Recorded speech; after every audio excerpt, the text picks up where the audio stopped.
this is Talk on Things and Stuff for Tuesday. Where are we at? Tuesday, April 28th in 2020. We're still under the coronavirus lockdown. And today we're going to continue taking a look at some of Brian Hales' claims. The last couple of episodes have been taking a look at some articles written by Johnny Stevenson and Jeremy Runnels in response to Brian Hales' kind of verbal, online, and literary assault on Jeremy Runnels and what he wrote.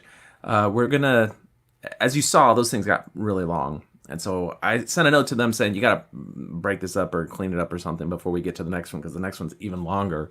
It's basically a book, and my voice can't take it. So we're going to get to the last part of that in the future. In the meantime, I was reminded that a few years ago, there was an exchange that I had with Brian Hales. And I say exchange, I created a post that was an invitation for somebody to find a vicious lie in the Nauvoo Expositor, because when you take a look at the primary lesson manual on the Nauvoo Expositor, it says that the authors of the Expositor wrote many vicious lies. And so I said, well, let's just identify what those lies were. And I invited people to suggest what lies were. And there were people who pointed out, for example, the accusation that Joseph Smith was a land speculator and was using his position to enrich himself for people moving to Nauvoo. I had never even examined that before, but in response, I dug in and saw, is there any merit to that argument? And it turns out there was actually some significant merit to that argument. And we may cover those earlier examples of responding to people trying to find vicious lies in the Nauvoo Expositor. But in the midst of all this, I received a comment from Brian Hales on the page of one of my responses. And he indicated that several people had sent an article to him. This was an article about proposals that had been made. Hold on, proposals that had been made by Joseph to women. And he said, enough people had been sending him the article that he should at least respond. And so then I took the case that he made and did some research to see if there was any merit to it, and broke it up into 3 parts so it wasn't that long. And today we're going to take a look at part number 1. So I included the link to, let's see here, to our post. Let's go ahead and add this to the stream. So you can find this on the Thoughts on Things and Stuff website. It has the title, Defending the Expositor, Then Are Ye Damned? A Response to Brian Hales, Part 1. Okay. Over a year ago, I issued a challenge for readers to document a vicious lie contained in the Nauvoo Expositor. Submissions have spanned topics from land speculation to indecent proposals. The most recent submission comes from Brian Hales, an independent LDS researcher who makes a strong case that the idea that Joseph would damn any woman who rejected him is a vicious lie contained in the Expositor. Let's take a closer look and see if this claim has merit. Brian Hales' credentials. Now, normally, addressing the background of someone who is making a claim is really unimportant. It almost always fosters bias and diverts the dialogue towards ad hominem and poisoning the well.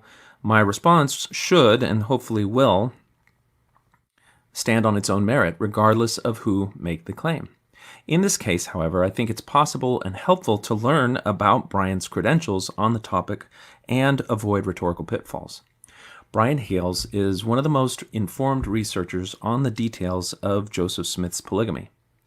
He and his colleague Don Bradley have accumulated the most expansive and comprehensive collection of primary documentation of Joseph Smith's plural marriage activities. His work is heavily cited in the recent LDS.org essay on plural marriage in Kirtland and Nauvoo. He and Bradley have published a 3-volume series on Joseph Smith's polygamy, and most recently, Brian has co-authored with his wife, Laura Hales, a book examining the theological explanations of Joseph's polygamy. As an aside, definitely encourage any of the readers to get those books and take a look at them. They're very helpful in terms of providing source documentation. Okay, Brian has been vigorous in cleaning up misconceptions about polygamy from all directions, with his activities including a 4-part interview with John DeLynn at Mormon Stories podcast, where he addresses claims made by Grant Palmer, a response to Jeremy Reynolds, author of the letter to the CES director, and a prompt response to the Kirk Van Allen essay, and that should be Kirk and Lindsay Van Allen essay on DNC 132. In each instance, Brian is able to back up his position with excellent references drawing upon his considerable store of knowledge and documentation. Additionally, Brian is committed to getting accurate information out into the public forum and letting it stand on its own merit. He previously assisted me in locating supporting documentation which demonstrated that several apostles lied about the practice of plural marriage in a certificate published by the church, and you can read about that topic on the blog post False Witnesses and Lost Credibility. All right, with that out of the way, the claim. Brian submitted his claim as a comment on the Indecent Proposals post. You can read his comment in full by clicking on this link. He begins by summarizing his position before providing some examples. This is his quote. Hello. There are many problems with claims made in the Nauvoo Expositor, but since you only asked for one, consider this statement. Quote, she is thunderstruck, faints, recovers, and refuses. The prophet damns her if she rejects. That's a quote from the Nauvoo Expositor.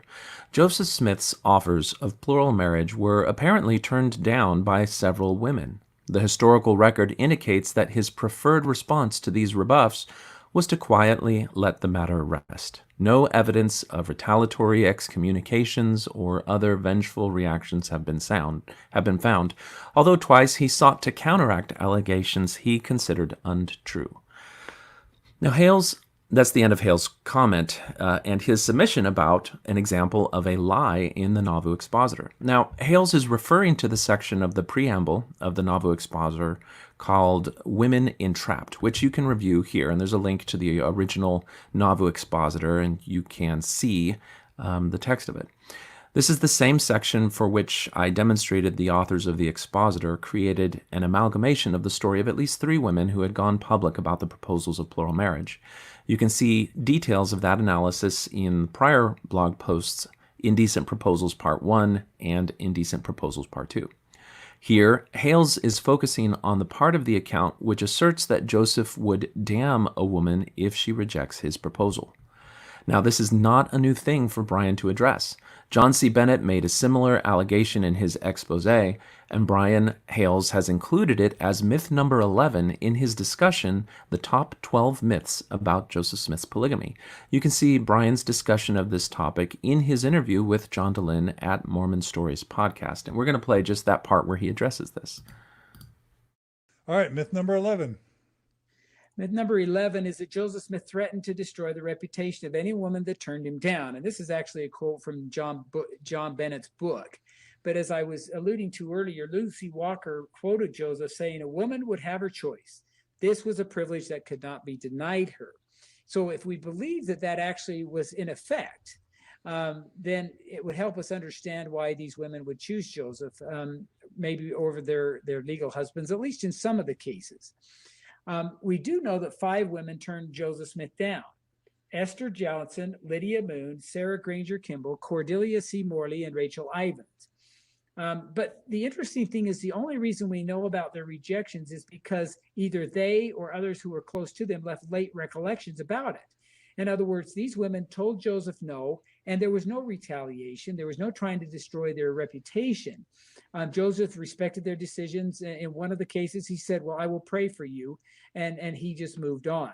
So the idea that Joseph Smith was going to destroy the reputation of any woman who turned him down just is not supported in these 5 cases. However, Joseph Smith's interactions with 2 women, Sarah Bates Pratt and Nancy Rigdon, shows that when they made accusations against them publicly, he would defend himself against that. All right, so that's kind of Brian Hales laying out his basic argument. His response in this video is more general and not targeted at the specific claims cited here from the Expositor. Now, my response, part 1. Hales included some supporting material to make his argument. However, the argument doesn't address the particular claim made in the Expositor. Hales is defending an extrapolation from what is claimed in the expositor. Specifically, Hales spends the rest of his submission addressing the cases of persons who refused Joseph's proposals without untoward consequences. While that is a subject worth examining, and one which I will in part 2 of my response, it is not specifically what is claimed in the expositor. The specific statement in question is the quote, "The prophet damns her if she rejects." I will begin by demonstrating that this specific claim made in the expositor is not a vicious lie. They knew Section 132. The authors of the expositor were aware of the revelation on polygamy, which is now recorded in Section 132 of the Doctrine and Covenants.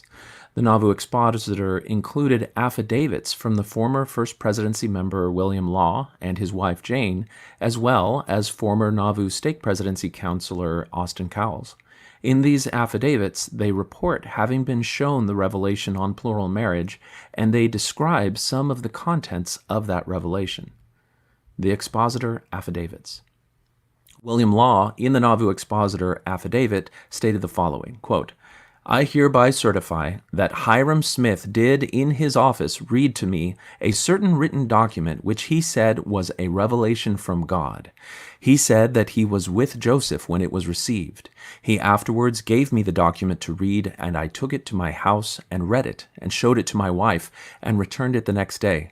The revelation, so called, authorized certain men to have more wives than one at a time, in this world and in the world to come.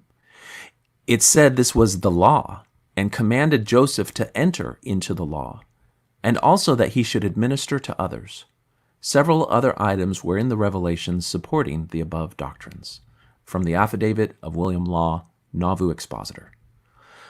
His wife Jane stated in her own separate affidavit, also published in the Nauvoo Expositor, quote, "I certify that I read the revelation referred to in the above affidavit of my husband.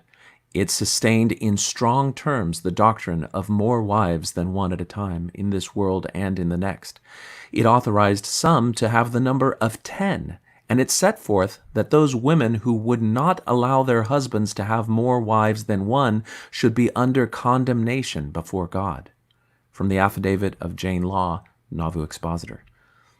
Going on, Austin Cowles' testimony, included as an affidavit in the Nauvoo Expositor, read as follows, quote, "In the latter part of summer 1843, the Patriarch Hyrum Smith did, in the High Council of which I was a member, introduce what he said was a revelation given through the prophet. That the said Hyrum Smith did essay to read and said revelation in the said council, that according to his reading there was contained the following doctrines. First, the sealing up of persons to eternal life against all sin, save that of shedding innocent blood or of consenting thereto.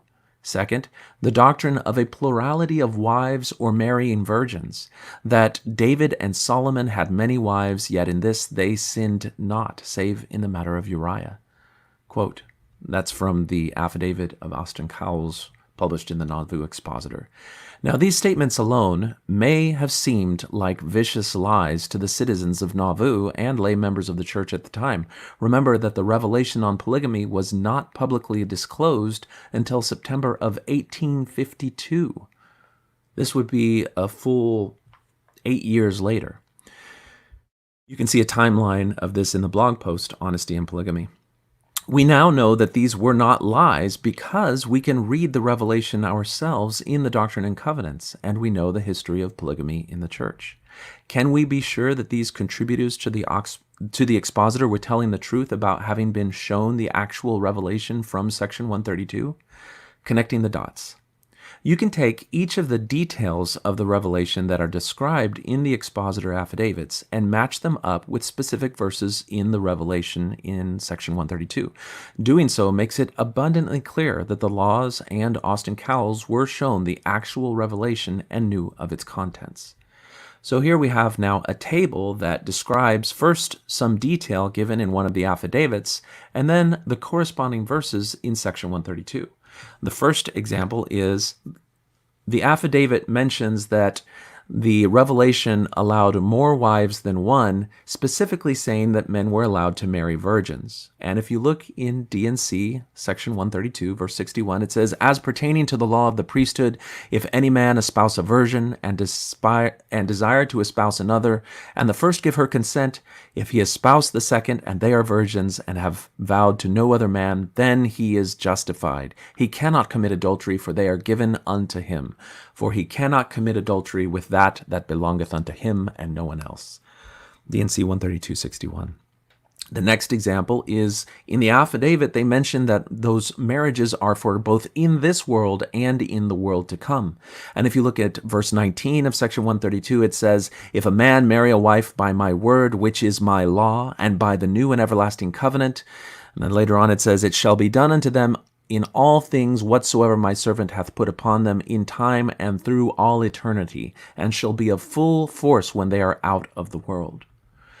The next example is where it was mentioned in an affidavit that this was the law and that the revelation commanded Joseph to enter into the law. And here we have several verses that support that. First, we have verse 3, "Therefore prepare thy heart to receive and obey the instruction which I am about to give unto you, for all those who have this law revealed unto them must obey the same."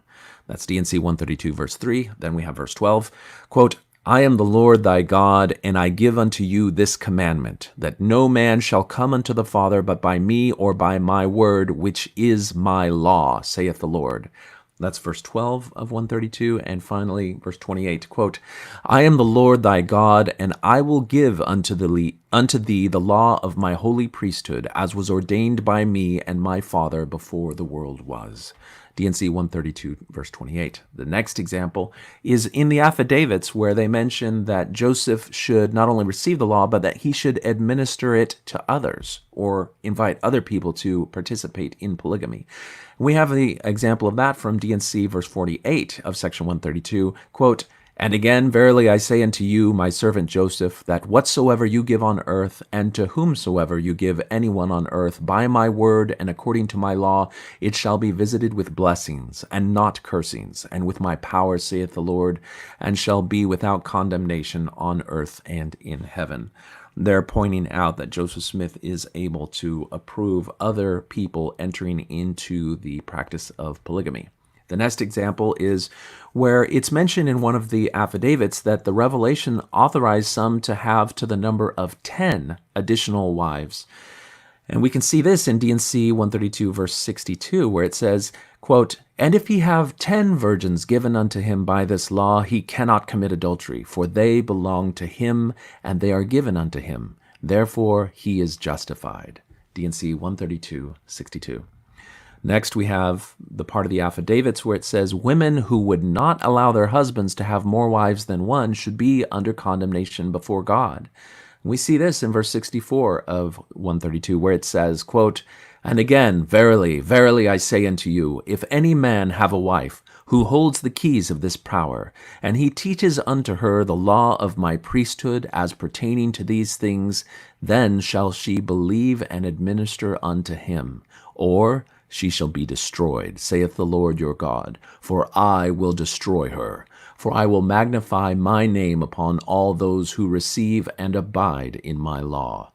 That's D&C 132:64. Next, we have the sealing up of persons to eternal life against all sins, save that of the shedding of innocent blood or consenting thereto. Now, this is interesting because it's something that they're in the affidavit saying was part of the revelation, but it doesn't really pertain specifically to plural marriage. And so it's a very unique detail, and to have it match this revelation is a pretty strong positive indicator they saw it. And we see that in verse 26, quote, "Verily, verily, I say unto you, if a man marry a wife according to my word, and they are sealed by the Holy Spirit of promise according to mine appointment, and he or she shall commit any sin or transgression of the new and everlasting covenant, whatever, and all manner of blasphemies, and if they commit no murder wherein they shed the innocent blood, yet shall they come forth in the first resurrection and enter into their exaltation." And finally, we have the example of the affidavits saying that the revelation mentioned David and Solomon having many wives and that they sinned not except for in the matter of Uriah. And we can see these details reflected in verses 38 and 39, where the revelation reads, David also received many wives and concubines, and also Solomon. And then later it says, and in none of these things did he sin against me, save in the case of Uriah and his wife. That's from D&C 132, verses 38 and 39. So with all of these different details from the affidavit, matching what was eventually 8 years later published as the Revelation in D&C 132, this leaves no doubt that these men and women were familiar with the Revelation as we now read it in section 132. Reading in the council confirmed. Now, additionally, there is friendly confirmation of Austin Cowell's claim that the Revelation was read to the Nauvoo Council in 1843. During the Temple Lot case, several affidavits were sworn by members of the council attesting to that fact. One such document was sworn to by 4 individuals who were present. And it read as follows: We hereby jointly and severally certify that on the 12th day of August in 1843, Hyrum Smith presented to the High Council in his brick office at Nauvoo assembled the revelation on celestial marriage given to Joseph Smith and written on the 12th day of July 1843. And that the teachings of Hyrum Smith referred to in the minutes of the council on said 12th day of August 1843 was on the subject of said revelation, endorsing the same and enjoining it on the council. This is from the affidavit of David Fulmer, Thomas Grover, Aaron Johnson, and James Allred. You can see a scanned copy of the original at archive.org. Now, there's another affidavit by David Fulmer, who was present at that meeting, that also confirms that the revelation as it appears in the Doctrine and Covenants is exactly what was read to the council. This says, quote, the copy of said revelation on celestial marriage published in the Deseret News Extra of September 14th, 1842 is a true copy, 1852 is a true copy of the same. And this is just a reference to the first public publication of the full text of the Revelation that we now find in section 132. And you can read a scanned version of that Deseret News Extra from archive.org. Teaching to the women confirmed. It is also possible to confirm that what is in the Revelation in section 132 is what was actually taught to the women that Joseph approached. In the Temple Lot case, Lucy Walker Kimball, a plural wife of Joseph, was interviewed under oath and gave her own account of Joseph's teaching regarding plural marriage. She was asked if the Revelation was the same thing taught to her personally by Joseph. Question: what difference, if any, is there in the principle of plural marriage as taught to you by Joseph Smith and the principle of plural marriage as published by the Church in their revelation published by them here in Utah? Answer: there is not any. This is taken from the deposition of Mrs. Lucy W. Kimball from the Temple Lot case. You can find it as question 81 on page 451, and there's a link to the source on archive.org. Then are ye damned. Now, having established that the authors of the Expositor were well acquainted with the instructions, teachings, warnings, and privileges described in the Revelation of section 132, we can see that the statement in question takes on an informed dimension that only people also familiar with the Revelation could see. Because a person must be taught the law contained in the Revelation in order to enter into it, it is a justified assumption that in every instance of Joseph's plural marriage proposals, he taught them the relative principles. What is contained in the Revelation recorded in section 132, then, is a preamble to the proposal. Take a look at section 132, verse 4. For behold, I reveal unto you a new and everlasting covenant. And if ye abide not that covenant, then are ye damned. For no one can reject this covenant and be permitted to enter into my glory. As Hale observed, the expositor states the prophet damns her if she rejects. Thus, it is explicitly clear that the revelation in section 132 itself demonstrates that Joseph's instructions to any of the women he would have proposed to included a statement that they would be damned if they rejected the covenant. The expositor is vindicated. Now, Anticipated objection number 1. It is possible that Hales or others who examine this question from a position of wanting to defend Joseph and vilify the expositor will raise an objection to my explanation that goes something like this. Well, Joseph didn't say he would damn the women. The Lord did. Now, this is entirely a question of perspective. The authors of the Expositor did not believe that the revelation which allowed polygamy was of divine origin. They believed it to have come from Joseph and not from God. They were not alone in viewing polygamy as non-doctrinal. In a televised interview with Larry King on the subject of polygamy, the prophet Gordon B. Hinckley said that it was not doctrinal. As far as I'm concerned, I have nothing to do with it. It belongs to the civil officers of the state. You condemn it. I condemn it, yes, as a practice, because I think it is not doctrinal, it is not legal. All right, so he said polygamy is not doctrinal. While some may argue that Hinckley was referring to what the FLDS practiced rather than the polygamy of Joseph and Brigham, others see little difference between the two. In any event, the authors of the Expositor saw the statement that anyone who rejects the new covenant would be damned as coming from Joseph rather than from God. Faithful members will likely hold to the notion that it was God who originated that condemnation. This point is a matter of opinion, and so does not make the statement a lie. Anticipated objection number 2. One potential objection critical readers of my blog may raise is that if you look at the context of the phrase, "the prophet damns her if she rejects," it is stating that he damns her if he rejects his proposal of marriage, not if she rejects the doctrine, and that all of my above arguments are merely circumstantial. Let's take a look at the preceding context of that statement from the Nauvoo Expositor. It reads, "That God Almighty has revealed it to him that she should be his," meaning Joseph's, "spiritual wife, for it was right anciently, and God will tolerate it again. But we must keep those pleasures and blessings from the world, for until there is a change in the government, we will endanger ourselves by practicing it. But we can enjoy the blessings of Jacob, David, and others, as well as to be deprived of them, if we do not expose ourselves to the law of the land. She is thunderstruck, faints, recovers, and refuses. The prophet damns her if she rejects." Now the key question, that's the quote from the Expositor, the key question being what exactly is the woman rejecting? Hale's argument is based on the premise that she is simply rejecting the proposal of marriage. That is a reasonable assumption, but it is not the only valid one. One could also reasonably hold that she is rejecting the idea that God would make such allowances or give such revelations in the first place, that she would reject this covenant, as phrased in section 132, verse 4. This may lead her not only to reject Joseph's teaching, but also to reject his status as a prophet and man of God, and the rejection of the marriage proposal is a foregone conclusion. This supports the position I've described in this post. Conclusion, part 1. In this post, I've clearly demonstrated that the potential vicious lie of the Nauvoo Expositor proposed by Brian Hales was no lie at all, and simply a declaration of the warning that was given as a part of the revelation on celestial marriage, now contained in section 132, a revelation that was well known to the authors of the Expositor, and which they had every reason to believe was a preamble to any proposal Joseph would make of a woman. It is clear, however, that Hales was not thinking about the statement from this perspective. The substance of his argument was centered around making the case that there were women who rejected Joseph's proposals of plural marriage, who did so without reprisal, condemnation, or disparagement. In part 2 of my response, I will address this question. Read on for more.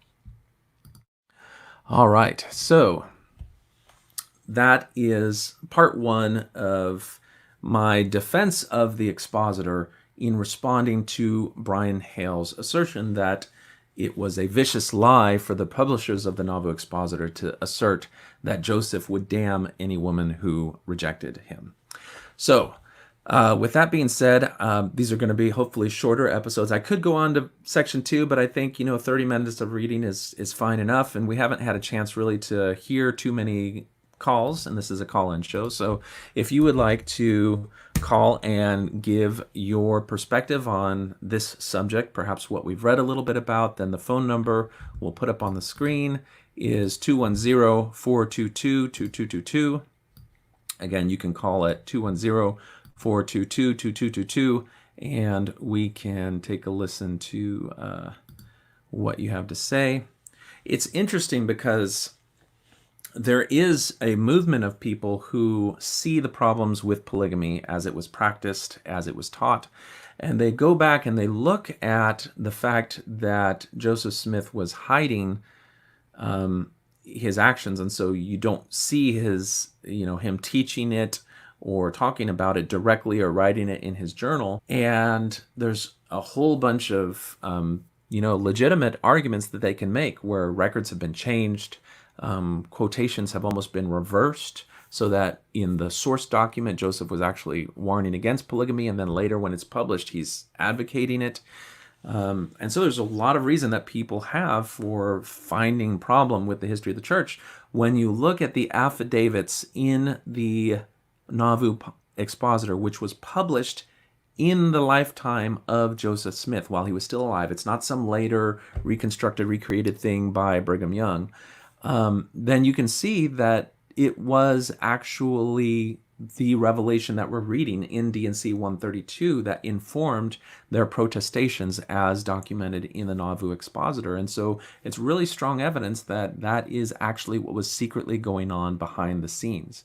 Remember, if these men are engaging in something which was both unorthodox and would be perceived as completely immoral in a highly pious culture, and was illegal so that they would be subject to the law, then it makes sense that they would try to cover up and hide their activities, including not writing it down. We can already see that Joseph was adept at trying to disguise his actions. If you look at the very first published versions of the Doctrine and Covenants, when we read them now and we read the Lord referring to Joseph or Oliver Cowdery or Sidney Rigdon, we read their names. But if you go look at the original published versions, there's code names used for those figures so that they weren't called.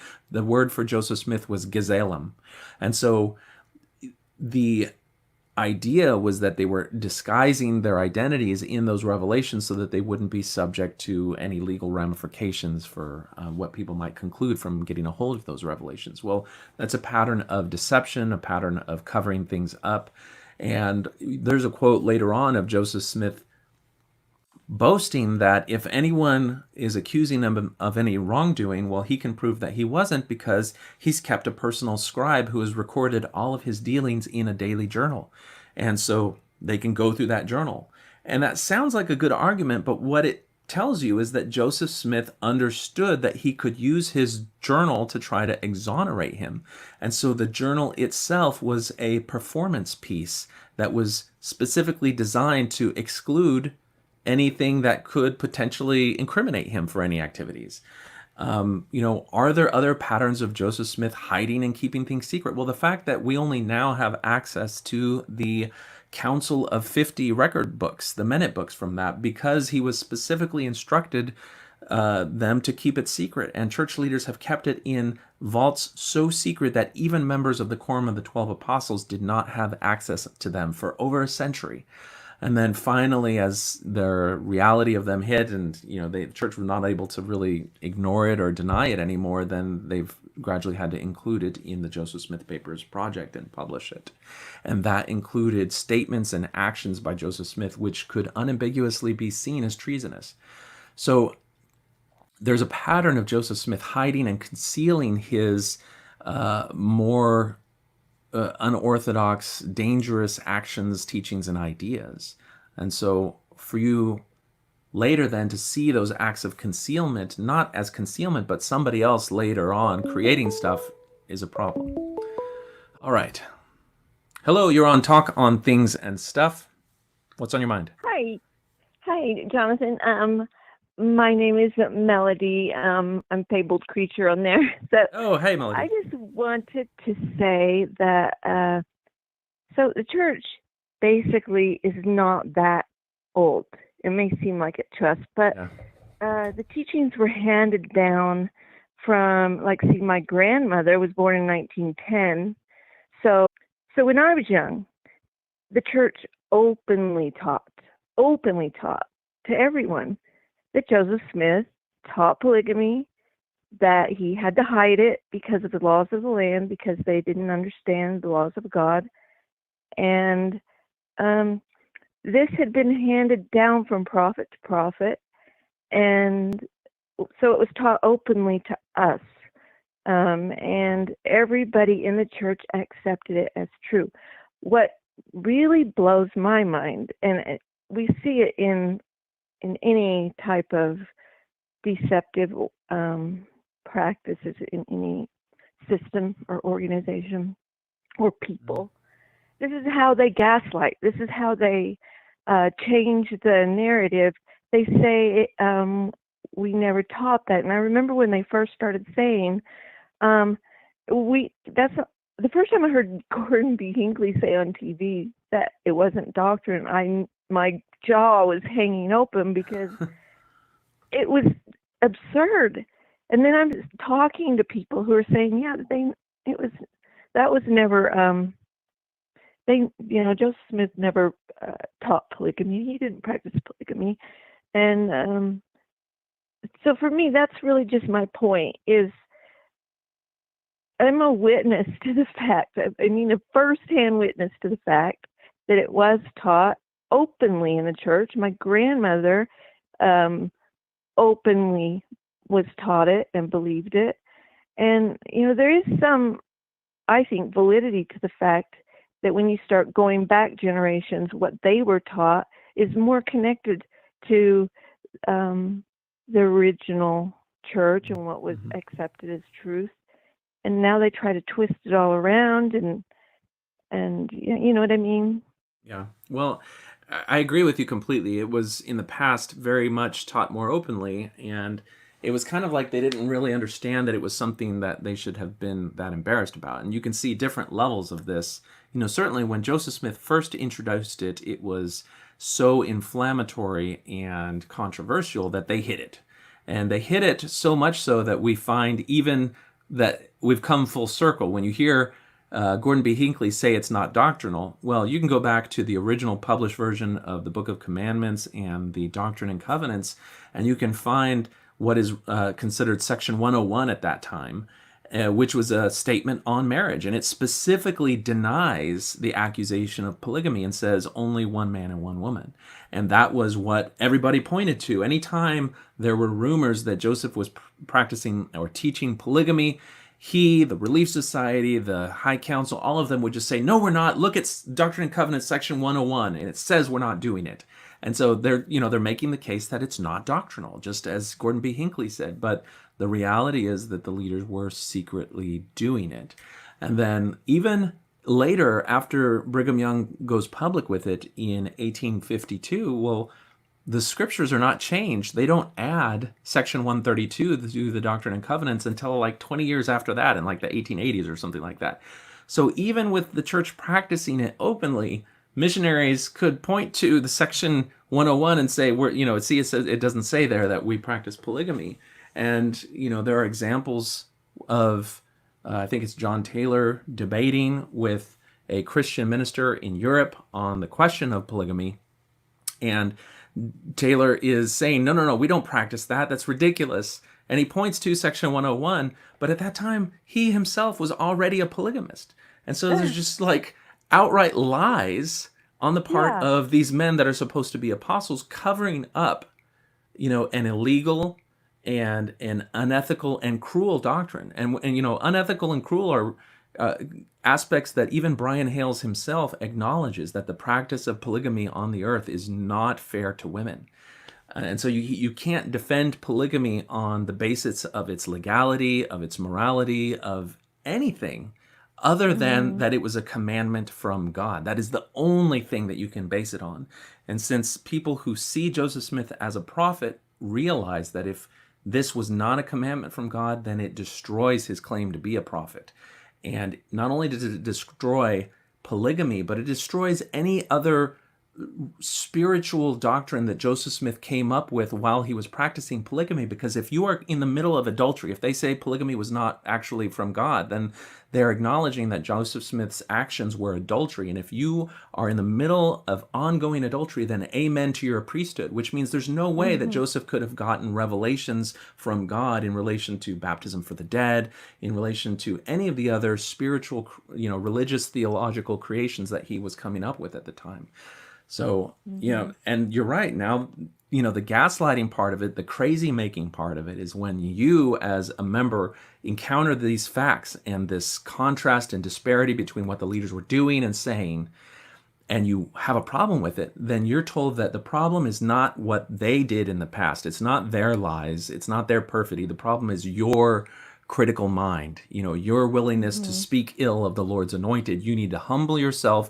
You need to suspend your critical mind and just trust that they were the Lord's servants and that it will all make sense in the hereafter. Continue to pray, pay, and obey. And that's how you prove that you're a righteous servant. If you do anything else, then you are the problem. And that is what is so infuriating about, in many cases, listening to Brian Hales, because he personally is very polite and cordial. And if you enter into a discussion with him, generally, if it's a live debate sort of thing, he is very polite and cordial, but he's saying things that reinforce the sort of blame reversal and gaslighting that the church does. And it's just very frustrating to encounter that being said with a, with a smile on someone's face. Yeah, I think your word infuriating is so perfect, because that's what I feel inside when it's done. And then they blame you for feeling that. And, just one more point. Back when we were young, it would be taught in Relief Society that we were going to all practice polygamy in the next life. It would be taught. We women hated it, but thinking it was from God, didn't think we had an option. And being a Mormon, having no ability to use my critical mind, it wasn't an option. This was from God, so you have to accept it, like you said. You're disempowered from disagreeing. You don't have the option of disagreeing. Exactly. But we would speak among ourselves, and sometimes kid, well, if I had to share my husband with someone, I would want it to be you, my best friend, and say things like that, without realizing the horrible thing we were actually saying. That's awfully unnerving to me, that I actually accepted something like that, without critically looking at it. But my critical mind was completely disconnected from it. Yeah, and I know it's okay to look back on those things and cringe now, but I always like to extend charity to my prior self, because I really, it is like a muscle that you have to learn to use and to flex and to strengthen, to start to realize that you can stand on your own. You can draw mental boundaries where you are empowered to say no to something. I call that the fuck that shit principle, which is that, it sounds, as a Mormon, you don't want to hear the phrase fuck that shit, but it's a boundary phrase. It's a phrase where you can not only, you're using a word that is taboo, so it's automatically distancing you from this thing, but then you're pointing to a specific thing that is a problem. Not only is it that's a problem, but that is shit. It is this complete crap, and it's an absolute rejection of it. And so the FTS idea is where you draw the line between what is acceptable to you and what is not. And if you are in the believing frame of mind, you're not empowered to say no to anything. And so when people wonder, well, how did Heber C. Kimball and all of these early people around Joseph Smith go along with the things that he was doing, where they were under the same indoctrinated spell? And they if Joseph was God's messenger, as they believed he was, then what he said came from God. They would not be simply rejecting Joseph, the man. They would be rejecting God. And if they didn't have the tools to see that Joseph, the man, was the one pretending to be God, then they were completely bound by what he said. So more power to people going through this process, eventually feeling empowered to say fuck that shit. And it's specifically, people are like, oh, it's cuss word. You shouldn't use a cuss word. Using the words fuck that shit is far less egregious than a man asserting that God commanded him to marry his foster daughter, or asserting that he could obtain the consent of a 14-year-old only by promising that that 14-year-old's family would receive salvation in the eternities. Those are egregious actions. Saying fuck that shit is separating yourself from those egregious actions. There's a really great song by Tim Minchin called The Pope Song. And it starts out, and it has there's an animation for it. and is the Pope dancing, and then it starts out with just like terrible lyrics, and it's very catchy, and it goes something like, fuck the motherfucker, fuck the motherfucker, fuck the motherfucker, you're a fucking motherfucker. And it's all talking about the Pope. Fuck the motherfucker, fuck the motherfucking Pope. His intention is to get you to be upset at the words. He wants you to be upset that he's using cuss words, and specifically be upset that he's applying it to a respected religious figure, the Pope. But then in the next verse, he goes on to explain that if you're more upset that I'm using this cuss word than you are that the Pope covered up the abuses of priests sexually assaulting children, then your moral priorities are completely wrong. You should be first and foremost and only upset at these religious men using their positions of authority to conceal criminal and abusive activities and to perpetuate it and inflict thereby more victims, more assault and abuse on victims by covering it up. That is far more egregious a sin than using the word fuck the motherfucker. And so that is, the ability to use strong and powerful language to point out the disparity in the actual abuses and everything is powerful. And, I avoid using profanity in my blogs and in these podcasts specifically because I'm trying to reach the Mormon mindset. And I'm pretty sure if any conventional Mormons had gotten this far in this blog post, they would probably be like, well, he used a bad word, I'm going to click and hang up. But, I try to explain that if you're going to consider that there's a hierarchy of abuses and a hierarchy of atrocities, you need to put the use of a bad word in its proper place relative to actual abusive actions that exploited vulnerable people, that victimized people who only trusted and believed. We see that happening all around us in today's society. It was no different back then. Men in positions of power exploited those positions and preyed upon innocent people who could give them money, position, fame, sexual gratification. All of those incentives and motivations existed back then as well. Exactly. And it's funny because I give myself permission to use the word fuck quite often. I try not to do it out in the open, but within my home and everything. And my kids just expect it from me. But I'm going to put a sign on my wall because it is empowering. I'm going to put a sign on my wall now that says, fuck that shit. I love that. Yep. I have a little stamp made with it. When I don't have it here anymore, but when I got the Joseph Bishop books that has all of his pious language in it, I got it in very fancy letters, fuck that shit. And I intend to do a whole episode on that concept at some point in the future, but we'll see. Anyway, thank you so much. Thank you so much for your call. Thank you. Bye-bye. All right, take care. All right, so if you would like to join the conversation, you can call 210-410-6556 and tell us a little bit about your thought. Perhaps you're one of the people who staunchly believe that Joseph Smith did not practice polygamy and that it's all a conspiracy by later Brigham Young and his Cochranite friends who, adopted this spiritual wifery concept from the Cochranites and tried to secretly bring it in. We'd want to hear, how do you come to that conclusion? Hello, you're on Talk on Things and Stuff. Hey, Jonathan, this is Nathan. How are you doing today? Good. What's going on, Nathan? Hey, so I had three questions that I wanted to get your opinion on. And so the first one is, are you familiar with the book by Price Publishing, Joseph Smith Bought Polygamy? Yes.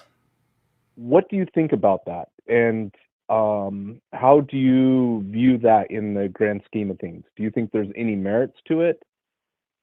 So you're referring to the book by Richard and Pamela Price, which were members of the RLDS faith, and they had a pretty strong, I think, theological and religious incentive to absolve Joseph Smith of what they understood was the moral atrocity of polygamy.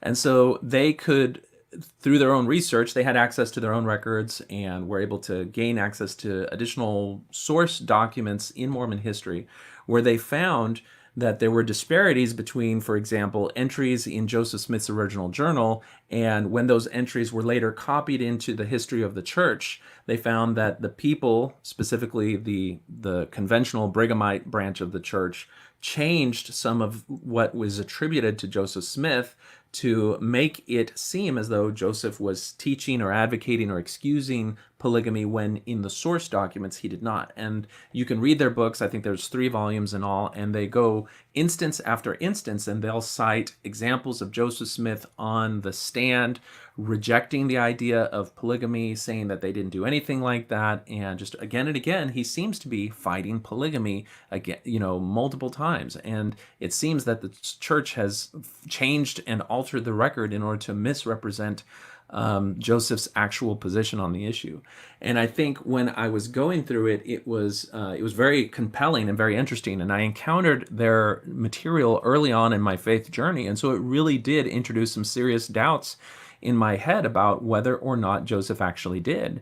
Maybe all of the polygamy stuff was just a later injection of a false doctrine into the church by Brigham Young. And so I entertained that possibility as I continued my own study, not just on the subject of polygamy, but also on all the different aspects of Joseph Smith's claimed prophetic material, his prophetic product. This includes the Book of Abraham, the Book of Mormon, other revelations in the Doctrine and Covenants that don't pertain to polygamy. And I just found that the pattern of deception, the pattern of criminal activity covered up or excused on religious grounds on things unrelated to polygamy was so prevalent that I could not really see Joseph Smith as a honorable prophet, even if you exclude the whole subject of polygamy. There's too many other deceptions, other lies, other problems. And if you admit and acknowledge that he engaged in lies, deceptions, other problems in things other than polygamy, then when you approach the subject of polygamy, you have to allow the possibility that, like in those other areas, he intentionally lied to the public, said things on the stand which were the opposite of what he did in private. We have no problem conceiving that some political figure or some cult leader, not Mormon, unconnected to Mormonism, would lie on the stand and then secretly do things. We're just like, of course they'll do that. That's what people in power do. But it's harder to acknowledge that Joseph Smith would also do that thing if you revere him as a prophet.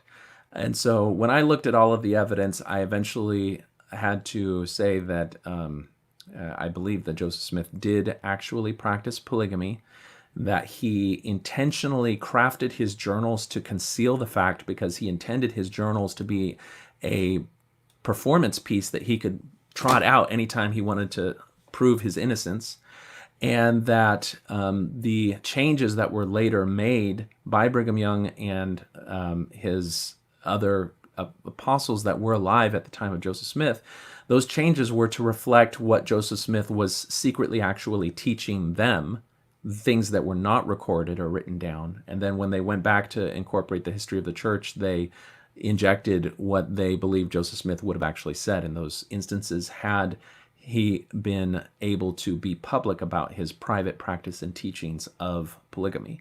And there are a few examples where you can see that people are holding a position that does not have the incentives of trying to curry favor with Brigham Young, that affirm that Joseph Smith was practicing and teaching polygamy, because a lot of the position of Price and people like Ronald Caron that assert that Joseph Smith fought polygamy, it's all based on the idea that people had to try to appease Brigham Young or their own practice of polygamy, and so they had to go along with it.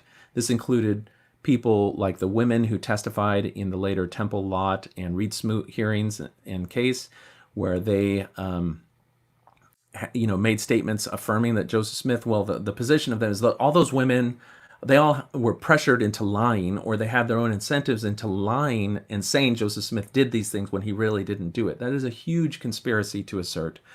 It invalidates the life experiences of those women. And if you look at people who did not have those incentives, they affirmed the same thing. And one of the strongest cases for that, in my mind, is the Nauvoo Expositor, where you have those affidavits by people who held no love for Brigham Young, but while Joseph Smith was still alive, affirmed that he was teaching and doing these things. And that teaching and doing is reflected in the brief details that they give of the revelation on polygamy from 132. So that's kind of my take on it. I definitely encourage people to check out. There's a website where they have the Price's findings and sources. That's actually where I first came across the happiness letter, and that started my whole journey on the historical context of the happiness letter of Nancy Rigdon.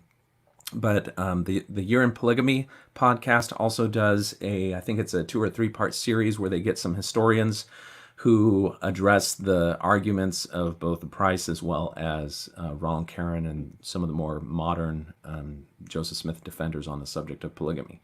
I mean, there's even something called the Joseph Smith Foundation, which is not a Price foundation. It's not connected to RLDS or the Community of Christ. It's not connected to Ron Karen.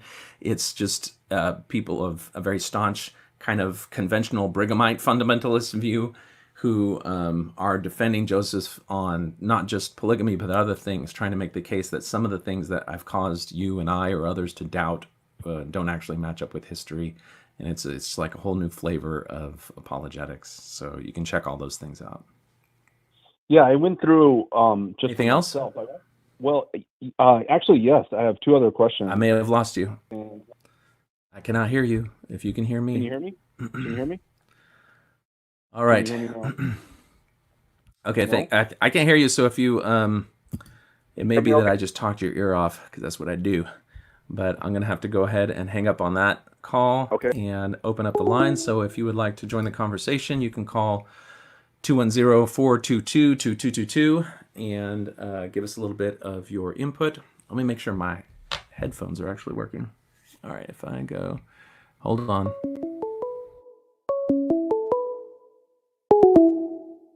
Okay.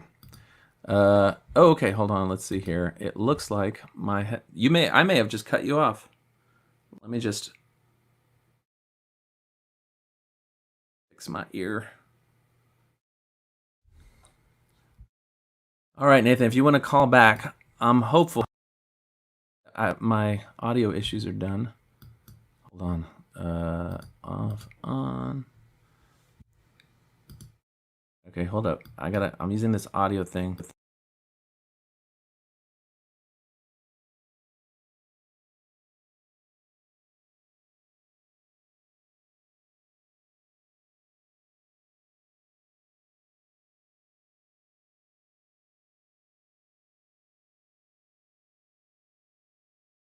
I wish I didn't have so many audio issues. Okay. Nathan, are you there? Okay, yes, sorry about that. Yeah, so hey, thank you for that response about Price Publishing. I appreciate that. Definitely that mirrors my own experience with their material. I think what they've done is great, but it also just doesn't match up, I think, when you look at the whole historical record, especially when you start looking into some of the writings by Dan Vogel and D. Michael Quinn. But I do have another question. Actually, 2 that are kind of intertwined. And that question is, in the gospel topic essays, or what was part of the gospel topic essays, specifically Plural Marriage in Kirkland and Nauvoo, that essay has the line that says, following his marriage to Louisa Beeman, and before he married other single women, Joseph Smith was sealed to a number of women who were already married.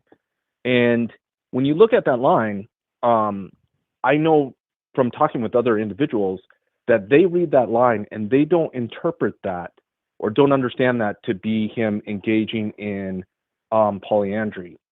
And to me, I don't think they can make it any clearer that that is exactly what that is. So I wanted to get your opinion on that.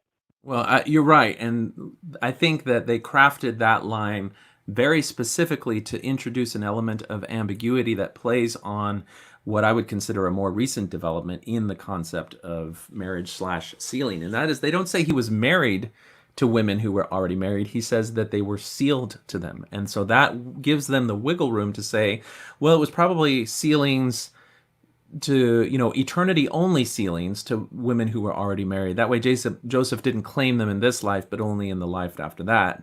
But then Brian Hales has helped us out by saying, well, that could be true in some cases, but there's also the concept that in Doctrine and Covenants, section 22, regarding baptism, God reveals that with the advent of the new and everlasting covenant, all prior covenants are done away, and this would also hold true for marriage, because in section 132, they're also putting marriage under the heading of the new and everlasting covenant. So if Joseph married a woman who was already married to a man, then the marriage of him to that woman immediately invalidated any prior covenant that they had, and what you had was not polyandry, but just serial marriages. One stopped and the other one started. And those are, seemingly logical arguments to make just by making them. But when you go and you examine the history, it doesn't quite match up, because if you have a woman who was married to a prior man, Joseph then gets sealed to her, and then her prior covenant is done away with, and that makes sense. But then when Joseph, is not with her anymore, she goes right back to her husband, and there's no repeat marriage. The only conclusion that you could then make, and Brian Hales makes this, is that woman then probably committed adultery with her prior husband, because she did not get married to him again after the marriage with it. And so we're more than willing to even condemn women who participated in this, just so long as we can preserve the reputation of Joseph Smith. And I just think once you actually dig into the details and you look at the implications of these arguments and see if they match the record, then you just end up with something that does. I think it falls into the waste bin of poorly thought out rhetorical devices. But not only that, these are all arguments made by armchair apologists. If you go to the Joseph Smith Papers website, I linked it in one of the articles. I can dig it up later, but there's a footnote in the Joseph Smith Papers website addressing the concept of whether or not Joseph Smith had sexual relations with any of his plural wives. And it specifically says that there is nothing in the revelation on polygamy which would prevent Joseph Smith from having sex with any of the women to whom he was sealed for any reason. It wouldn't be considered adultery. It would be just a man having sex with his wife. And so the church's official position, and remember the publications of the Joseph Smith Papers Project are put out with the stamp of approval of at least 2 members of the Quorum of the 12 Apostles. It is as strong as can be an official church position. The official church position is that Joseph Smith could have had sexual relations with any of his wives, and it would not have been adultery. Very interesting. Yeah. So there's definitely in this. I mean, you can see as you mentioned, the ambiguity in the language here, using the word sealed, and then there's a lot of language above and behind this that also kind of hide this away. You have to really look for this piece of information to even see that. And my third question goes directly with this, and that is, if you look at this used to be part of the Gospel Topic Essays, and it still technically is. If you look at the URL, it says Church of Jesus Christ /topics/plural marriage in Kirkland, Nauvoo, right? Mm-hmm. But if you go and look at the Gospel Topic Essays, so if you go search now on the Gospel Topic Essays from Google or wherever, and you come across it, you'll see that they've changed that URL to be Church of Jesus Christ /study/manual/Gospel Topic Essays/essays. And in there, they have essay topics, and they have 10 topics. This is no longer one of those topics. And there used to be about 14, I think, to 18 gospel topic essays. And on that, there's only 10. And so I think I mean, have you noticed this, or have you seen that? I think I have, in that. Let me just bring it up real quick. We'll take a look. When the essay on polygamy first came out, there was a similar arrangement. And so this is now that what you said, if you go to the church website, and it's now under manuals, and you have the essay topics, and you can see 1, 2, 3, 4, 5, 6, 7, 8, 9, 10, 11. And you don't see the plural marriage in Kirtland and Nauvoo, but you do see plural marriage in the Church of Jesus Christ of Latter-day Saints. When it first came out, the the Kirtland and Nauvoo essay was nestled in the Plural Marriage in the Church of Jesus Christ of Latter-day Saints essay. So you'd have to click on this one and get this article. Hold on, let's see, Plural Marriage, and then you'd have to click on this and go straight to that article. And then in the context of this article, they have an overview, and then let's see here. Yeah, and then you have to click on this. Yeah, this is what you'd have to click on. If you want to learn more about the beginnings of plural in the marriage, then you click here, and now we get to plural marriage in Kirtland and Nauvoo. And related topic. yeah, exactly. And I think what we may be seeing here is a reflection of, when the news of these essays was first, I guess, made public, it was part of the Swedish rescue. This is, way back, I forget what year it was from, but the church historian went out to Sweden to deal with some doubts that were going on there. And one of the things they said is that some essays are going to be subsequently published. And the original plan was there were going to be like 3 levels of detail. The first one was going to be very superficial, not a whole lot of detail, but then you could dig down into more and more detailed. This kind of matches that pattern where you have one that's very kind of high level, superficial, and then you have to click through a link in order to get something more detailed. And so that's how you can find it now. And I would agree with you and anyone else that says that this is a bit of deception in that it hides the most controversial gospel topic so that it's not as easily accessible as the rest. But ultimately, it does make some important acknowledgments that I think are particularly helpful for those of us that are trying to have conversations with loved ones and family members, where we want at least to be validated in that there are real accepted facts about church history that cause us to be upset, facts that the church does not contest. And so the discussion then can go on to, why is it that we reject these things? Why is it that we don't, accept that these things are from God? And that can be the starting point of hopefully a more productive conversation. Yeah, I agree. Yeah, thanks for pointing that out too, because I was looking at that and I was like, wait a minute. I remember there used to be like 14, maybe 18, and now there's like 10, 11, I guess. And I read through and I was like, wait a minute, this isn't matching up to what I remember this thing. Mm-hmm. So, yeah, and the way this is set up, it really doesn't indicate that these are additional information, because right underneath it is the scriptures and then learning resources, which are kind of just like almost like an appendix, right? I mean, this is where we're getting this information from. It's not saying that we're actually expounding upon this in these other ones. So yeah. I do find a little bit of, I find that very unfortunate that they have decided to do that, but yeah, and I think critics justifiably point out that even though the church has had this on their website now for like, in some cases, the race and the priesthood essay is from 2013, 2014, something like that. Yeah, so like that. 5 or 6 years, 7 years in some cases, these essays have been out there. But I think if you were to go out and poll the number of sitting bishops and stake presidents who know of the existence of the essays or have read them and wrestled with them, it's probably not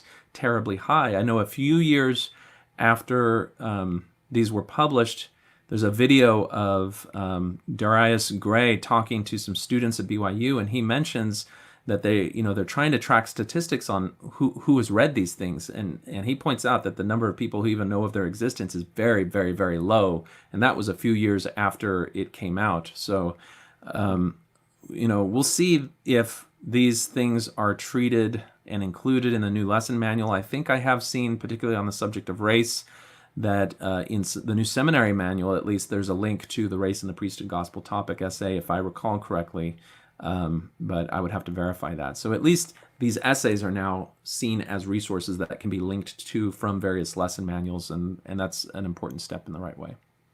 Well, it seems to me that it's a lot like the big fiasco that happened a couple months ago when they republished the Come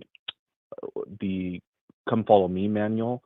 Yeah. And they had they said it's the outdated teachings of the prophets, about the race and the priesthood. And yet that information not only was in the Come Follow Me, but that information is in just about, it's in several books that are still being published, of course.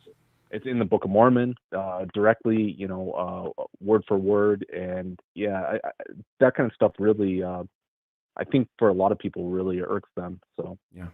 And again, you only get a feeling of regret and sorrow, an apology, not even an apology though, from apostles when it's made a PR fiasco. So we have the video of Elder Stevenson at the NAACP luncheon saying that it just broke his heart. He was so saddened to see that mistake in the lesson manual, but he's not brokenhearted about that mistake being in several other lesson manuals or in the Book of Mormon.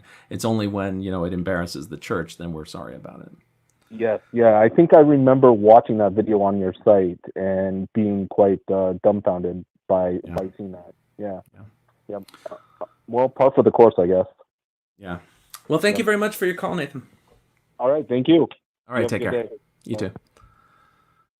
All right.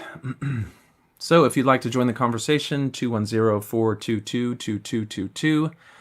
Let's see if we have any comments here. Let's see. Nikolai Hess mentions, back to the original topic, has anyone compiled a list of individuals who experienced character assassinations from Joseph Smith? That is a very interesting question, because there are character aspersions or assassinations from Joseph Smith that aren't simply about polygamy. Let's see what we got here. Hello, you're on Talk on Things and Stuff. Hello. Hey, if you want to mute your TV or computer in the background, that'll make it easier to hear. Okay, sorry. That's all right. It's good to talk to you. I wanted to comment on, I don't know if you've seen the Netflix series Waco. Yes, I was able to watch that about a year ago. I've been, maybe 6 months ago. There are so many gold mines in that series. Particularly about Brian Hales, too, because you hear some of the women in that series excuse the actions of David Koresh with the same things that Brian Hales used to excuse the actions of Joseph Smith. It's really good. What was your takeaway from it? Well, I grew up in a narcissistically abusive household, so I don't know if you're familiar. So the whole gaslighting and things like that, I'm so intimately familiar with that. Although there was no religion there, so it was just everything Mormonism is in terms of manipulation, but without the religion. It's kind of weird. But what I took away is that the gaslighting has like this zombie witch doctor effect on people, and you can look up Richard Grannon. He talks a lot about this. It's just like the gaslighting. You don't know which way is up or down, and then you're like trauma bonded with the person. And what's crazy is like the very end, the one guy who finally busted himself out the window, David Koresh, there was an earlier scene where he was like, if only I had 3 more years with you. Yeah. So if he was there for any time longer, he would have just perished along with everyone else. Yeah. And there was a scene where the FBI was trying to talk to David Koresh's like right-hand man. And he was trying to reason with them, trying to break through that zombie witch doctor spell. And he was just using reason, logic, all this stuff. I mean, good grief, he gave his wife to David Koresh, It's like he was trying to reason with them. And the more he reasoned with them, you could see the look on that actor's face, the more he just locked himself in to that zombie witch doctor effect that had taken hold of his brain. Yeah. And sometimes I think, because I had that zombie witch doctor and effect on me, and what helped breaking me out of it was when I started to have my own kids. And I had my daughter, and the same treatment that my parents and my older sister gave to me started to happen with her. And at first I was too beaten down, I was too crushed to open my mouth and be like, knock it off, or fuck that shit, And it took me a long time to break out of that web. And it's a psychological, invisible stronghold. It absolutely suffocates you. And it's like breaking out of that is like breaking out of concrete, wet concrete. And I think it took a lot of, I remember praying to God one time. I was like, I don't know what's wrong with me. Because what results of narcissistic abuse is you have complex post-traumatic stress disorder, and that's really what locks you in. All those, and you have all these symptoms, but you don't know what to say. It's going on. You don't know. You can't put words to it. And I remember just crying out to God. I mean, I didn't grow up with any religion or anything like that, but I was finally like, hey, I surrender. I'm willing to learn. I'm willing to believe something. Help me, heal me. And then he gave me my second-born child is my son, who wound up having severe diagnosed with low-functioning autism. And it was in the process of advocating for him and going through all that hell. I mean, it's been so tough. But it took years and years of that kind of brutal suffering that finally strengthened me enough to finally rise up and start speaking out and start, because your brain just doesn't know the difference. I mean, these little Mormon boys, from the time they're, who knows how old, they're Joseph Smith the prophet, Joseph Smith the prophet, just whispering it in their ear, and they get up there, oh, I know the church is true. It's like zombie witch doctor, and then breaking out of that, it's just your brain goes back to that place where you were originally manipulated, and letting go of that. I mean, it's completely freeing, but you go through hell. I mean, it took me so long to finally start speaking up, and I'm embarrassed to admit I didn't start speaking up till recently, and I'm in my 40s. It's like, and I think back to the old me who was under the zombie witch doctor spell, and I feel so ashamed of it. So anyway, I think that's just why I'm so drawn to this Mormonism thing, even though I didn't grow up LDS, although I did have a lot of friends were, and I did participate in a lot of the Mormon stuff just because I was just joining in along with my friends. But I can just so relate. I can relate to it without religion.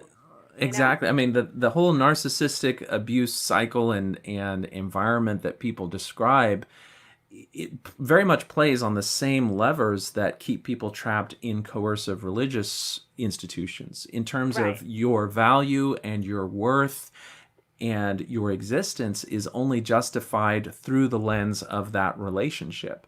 And so when you talk to battered spouses and people who are escaping from those abusive situations, they're constantly told that they're worthless, that they're nothing without their abuser, that there's no way that they could survive on the outside. There's this whole series of messages which keep them trapped, and it's all geared at diminishing and dismissing the victim so that they feel disempowered. They don't have the power to stand on their own because that's the message they're given, and that then reinforces a dependence upon their abuser. And those, I think the dynamics with those relationships have so many parallels. It's informed by different fuel in the religious context, because in the religious context, you can use God and eternal salvation, and you can almost separate who a person is. In Mormonism, we do this by appealing to something called the natural man, and we'll demonize things which should be a normal part of the human existence by saying that's part of the carnal man or the natural man, and you're evil for succumbing to that or for having to deal with that. And it's just, at every turn, it diminishes you as an individual and makes you more dependent on the institution or on the relationship. So I can definitely relate to seeing parallels there. And I just want to say that someone who breaks out of that, someone who, even if it's a feeble, breaking out of that could be like the scene in Shawshank Redemption where he finally busts out of the sewer, and he's like, ripping off his shirt in the rain and feels rain on his skin for the first time. Or it could just be awkward and clumsy. And breaking out of that, mine was definitely awkward and clumsy. But when you do break out of that, it's like you have to be like, wait, who am I? Yeah. Who am I really? Because they're trying to, when the zombie witch doctor effect, they're injecting that same toxic venom into you. You're only good and you're only worthwhile if you reflect our message. Yeah, and our values. And the thing is, when you study church history, particularly on this subject of polygamy, as we will see when we go to parts 2 and 3 of this particular series, the times that Joseph Smith does what Brian Hales says, he, defended himself against accusations that he felt were inaccurate. That's how Brian Hales describes it. But when you go and you look at it, it means women who went public about what he actually did were then called whores. And were then, were then called, the problem was that they themselves were immoral. And so they're just trying to paint Joseph Smith as bad to cover up their own sin. It's the same sort of narcissistic, blame-shifting, abuse relationship that we can see now. It's just when you look back, I mean, those same psychological levers existed back then, and there were men who knew how to prey upon them and how to leverage them for their own benefit back then just as much as they do now. And there's nothing new under the sun as far as that goes. And exactly. as far as my upbringing, it was I'm not a good girl. Yeah. If I don't succumb, if I don't reflect, because narcissists want to see their reflection in your eyes. They don't want to see they don't want to see you. They want to see their reflection in your eyes. They want to feel good about themselves. And I didn't feel like I was ever a good girl, and just like the shame on you. And my heart goes out to Fanny. What's her name? Fanny Algers. I mean, she's 14. She was 14 years old, and she had to give her body over to a 37 grown-ass man. And it's just like, I'm so proud of you men who read that, even though you have that zombie witch doctor spell come over you from the time you were little. But I'm just so proud, and I think my husband is this type of man as well, where you hear that, you hear about a 14-year-old girl, and you stand up and be like, fuck that shit. Yeah, exactly. And I think you're referring to Helen Mar Kimball as the 14-year-old. Yeah, and absolutely. And the thing is, for me, it's like you can look at the age disparity and feel that. When I left, my daughters were 14 and I was about 37, 38. So when I explained this story to my daughters, I basically said, it's as though I, the age I am now, married you the age you are now. And they looked at that and they're like, fuck that shit. And they were out. Explain that. You cannot rationalize that. You cannot. Nobody can rationalize that and say that is okay. Well, they can. They do. And the thing is, they can cite historical precedent. It's happened before, and that's fine. But for me, it's not even the age disparity. So let's say, okay, 40-year-old men can marry 14-year-old. We'll just accept that. But when you look at the story, she was introduced to the idea, she rejected it. And then Joseph Smith said, if you accept this, your family will be saved in heaven. And for me, that component blows apart any age disparity, because that element is wrong and coercive and ecclesiastical abuse and exploitation, even if he was talking to a grown-ass woman. Yeah. But to use that type of leverage, saying, if you marry me, your family's going to be saved, that is religious abuse. And so... Well, David Koresh did it to his wife, Rachel, his wife's sister, was 12 years old. And it took her some convincing, but even with their family, I have to interrupt you there, because that story is one of the best counter arguments to a common Brian Hales trope. So you can listen to the Saints Unscripted used to be 3 Mormons. They have an interview with Brian Hales where he talks about polygamy. And one of the cases he made is that in some instances, in several of the women, it was not that Joseph said, you need to be my bride. It's that Joseph said, you'll have your own spiritual witness. And these women went on to describe they had their own spiritual witness. In some cases, maybe even an angel revealed it to them. But when you read, and this is very elegantly done in the Waco miniseries, and you can read about it in the biographies of David Koresh, and that is that his first wife he was married to, and then David claimed that he was supposed to be married to that wife's younger sister, who, as you mentioned, was very, very young. And the first wife did not like it. But then she had her own spiritual witness and revelation that it was God's plan. It was God's instruction. Exactly. And you have to realize this revelation, this personal witness, is in the context of the man she reveres as prophet, drilling it in again and again. Yep.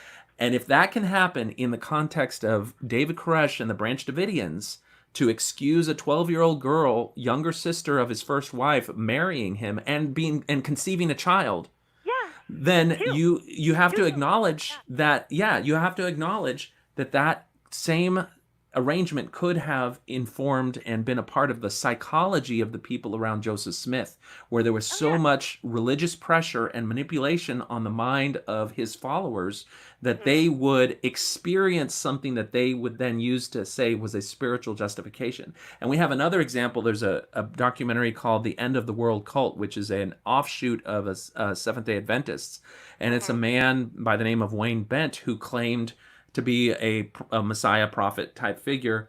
And there's an interview where he asserted that he was going to conceive or have sexual relations with his daughter-in-law. And they interview the daughter-in-law, and the daughter-in-law says that she had a spiritual witness that that was the right thing to do. And so, this whole personal spiritual witness thing that Brian Hales will frequently cite as an argument in support of polygamy being divinely commanded exists in other religiously abusive, unorthodox sexual situations. And so you have to acknowledge that it could be a component of Joseph Smith's. Yeah, well, even in, like I'm saying, in my situation, it's even in non-religious, my parents were in very prominent leadership roles in our city. And it's like, just that alone, they were in a position of authority. And, I won't say what it is, but I guess it's no big deal because you don't know where I am. But it's just like I had to reflect good on them in terms of them being the expert. My mom is a marriage and family therapist. And so she's like, no, I'm the expert. Everyone else is weird. Everyone else has problems. We don't. And yet this gross actions and dysfunction. But then sometimes I'd show up and it'd be fine. Sometimes I'd show up and it'd be pleasant. That's part of the gaslighting. Yeah. You Mormon kids aren't being mistreated. I mean, you probably are sometimes, but not all the time. You're being loved. You're being rewarded. You're probably having very nice experiences, So that's part of the gaslighting. That's part of the zombie witch doctor, And I just think the whole manipulation and how they have their own spiritual witness. I'm a Christian, a born-again Christian, and I do believe that there's spiritual warfare a part of this too. Because, the devil's not going to act like the boogeyman. He's going to come in with false, he's a copycat. He'll copycat and manipulate you and give you in that trance so that he can destroy you. That brings up one of those questions, which is like, if both abusive, narcissistic relationships as well as healthy relationships have good times and good feelings and good interactions, how do we distinguish between the two? And that's where I've mentioned this in how you assess the institutions that you're a part of, but it's also a part of how you assess the relationships that you're a part of. And that is, acknowledge the good aspects of it, but then ask yourself, what are the darkest, worst aspects of this relationship? Because the character of your relationship is really qualified and defined by those darkest moments. If you have, somebody who's happy and nice all the time, but then he hits you and is physically abusive, well, that characterizes with much more power the nature of your relationship, because all of those happy times could just be trying to get you to be happy until the next time that you're getting hurt. And well, in narcissism, they're usually not dumb enough to leave a mark. They're going to leave. In narcissistic abuse, there's this hashtag called "If my wounds are visible." If my wounds were visible, oh, what you would see. Yeah, and that's the difference between physical and emotional abuse. Right. And they're both very real. It's just that one can leave scars that are visible and others don't. And it's the same thing in religions. And that's, I think, a lot of people leave Mormonism and they become very skeptical of any religion. And I think that skepticism is very informed by experience. Just like it can be hard for somebody who's left an abusive relationship to feel safe to enter into another relationship. Well, they're still Mormon. I mean, that's my theory. They're still Mormon. Well, if that church isn't true, nothing's true. Well, you're still Mormon. You still are drinking the Kool-Aid of what Joseph Smith taught you. I think there's still a way to look at that and not have to say that they're Mormon, but I think it's healthy. That would piss them off big time. Well, no, when you learn about the mechanisms of abuse that are part of the Mormon Church, and you go and you explore other churches, you will find some of those same mechanisms in other churches. Yeah, and so I think it's a healthy skepticism to withhold from that. And at the same time, if you do decide to affiliate with another organized religion, I find that a lot of Mormons are hesitant to give as much of themselves as they gave to the Mormon Church. And I think that is a healthy thing, because no organization should take your autonomy and your ability to have a critical thinking mind in the way that the Mormon Church does. No relationship, no organization should. And so there are definitely healthy aspects of getting that tool set as you leave a coercive relationship or a coercive institution like the church. And to parallel that to abusive interpersonal relationships, if you leave one of those emotionally abusive relationships, you're going to be hypersensitive to anyone approaching that type of abuse again, hopefully. And so you just need to learn to say no. That's what it is. You were that's a big part of it. Told that you can say no. So yeah, there's manipulative people in Christian churches. Even my husband, who's a good man, he's been, manipulative. And I had to learn to say, knock it off. No, I'm not tolerating that. I had to learn, and then I felt all insecure, like, oh my gosh, am I a bitch?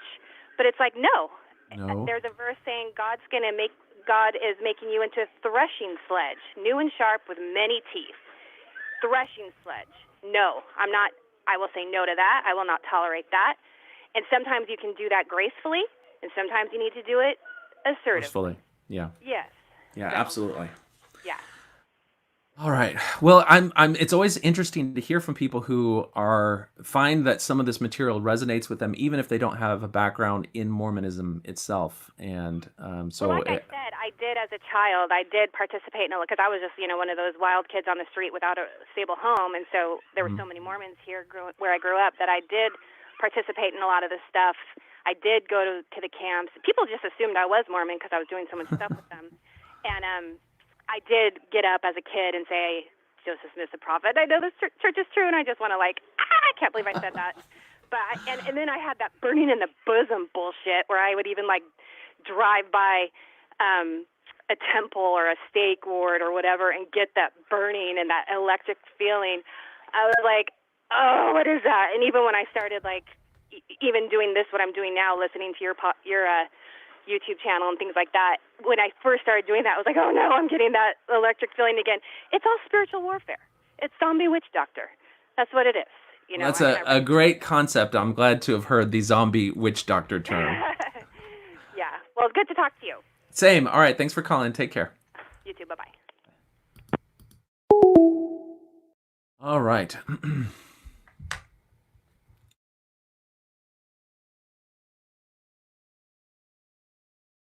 Okay, so we're at about an hour and a half. I think we've done some good coverage of the first part of this. I'm excited to get to the second part, and then the third part is particularly good. I have periodically, anytime Brian Hales shows up in an online forum or something, I invite him to respond to this response that I gave to him. Maybe he could add more context for it that would explain it. I think that you will see. Oh, we got another call. Hold on. Let's see. Hello, it's Talk on Things and Stuff. Hey. Hey, who's this? Stevenson. Hey, how's it going? Good. What are you doing? Wait, you didn't catch the beginning. This is Johnny Stevenson for the audience. This is the guy who is the mind behind the last two episodes that were so long I couldn't talk for the rest of the day after I read those things. I'm doing all right, Johnny. How are you doing? Good. You're live? I am live, yeah. So watch your mouth. What's on your mind? Oh, nothing. I just wanted to call in and say I was enjoying listening to your to you online, and the whole expositor thing is really an interesting aspect of Mormon history, and there's so much to it. Yeah. I mean, for me, I don't know how much of the episode that you caught, but this is another example of trying to respond to Brian Hales in a way that hopefully furthers the discussion, because Hales is really fond of jumping into a discussion saying, no, you don't know the facts. You got to read my book. You got to look at the source material, and then making his conclusions on that, and then anyone who doesn't agree with his conclusions, well, you just don't understand it, or you know, the only people who really can teach about this have to have the priesthood or be inspired to do it, and since you're not a member of the church in good standing, you can't really expound on these things. It's just, I tried in this article series to be as level-headed as possible and just source the citations. Has that worked for you in the past in responding and dealing with Brian? Well, I can't figure Brian out. I've tried for years. Brian is the most charming guy in person, probably that I've ever met. I think he's so innocuous, and he, I had a nice talk with him when I was at the John Whitmer conference back in September of last year. But you get into the polygamy stuff, he gets in his writings, he's like a totally different person, and that's hard for me to figure out. What he does is that he claims that he knows all of the evidence, that he's gone through everything that there is in terms of polygamy, and to even make that statement isn't. Well, I agree with you. If he's in the middle of an argument and his point is, I've read everything, so you need to accept what I say, that is an appeal to authority fallacy. And Yeah. there are correct appeals to authority, but using that as an arguing point rather than getting to the meat of actually what's being discussed is problematic in a discussion like that. Yeah, what bothers me is that even making the statement is naive. Number one, because there are so many documents available, and if you look at them and you have a certain bias or you have a certain conclusion in your mind as to what you expect to find, a lot of times it will, you can support your own biases when you look at a historical document. And then you can say, well, I've looked at that document and there's nothing there. But then someone else who may have a different fact, I've done this with Don Bradley, who was Brian's researcher. I've had many conversations with Don. And what I love about Don Bradley, he's got an open mind, and he's willing to look at a document from different points of view and from different aspects, and he'll take information that he knows or learns that he didn't have before, then go back and review something and go, oh, this information now plays into what's in that document that I never saw before. And the document then becomes a whole new linchpin for something that can radically change the concept of how you look at polygamy or how it happened. This is what I've done in discovering and looking through all of these documents and accounts, is radically changed. I don't know how to explain it. Is I have come up with a new timeline and a new history of what polygamy was in Nauvoo, because I have looked at the documents and the history that's been laid out by Todd Compton and by George Smith and by even Van Wagoner, who was great in his day, is outdated. There's a lot of information that's come out about, and there's a lot of information that people didn't study well enough that have given us a different picture of what's going on with polygamy. And I've discussed a lot of it with Don Bradley, and he agrees with the things that I've come up with that would radically change things that happened in Nauvoo. Let me give a quick example. Is Louisa? Everybody believes that Louisa Beeman was Joseph's first plural marriage in Nauvoo. Well, she wasn't. This is from my study of the documents. I believe that Joseph was doing something, and this is where Grant Palmer comes in. He gave me some ideas about concubines. That when Joseph first approached polygamy, he didn't do it from a concept of sealing. because he hadn't developed it yet. He didn't develop the sealing power until 1840 when he developed it for baptism for the dead, and then he applied it to marriage 2 years later in Nauvoo in 1842.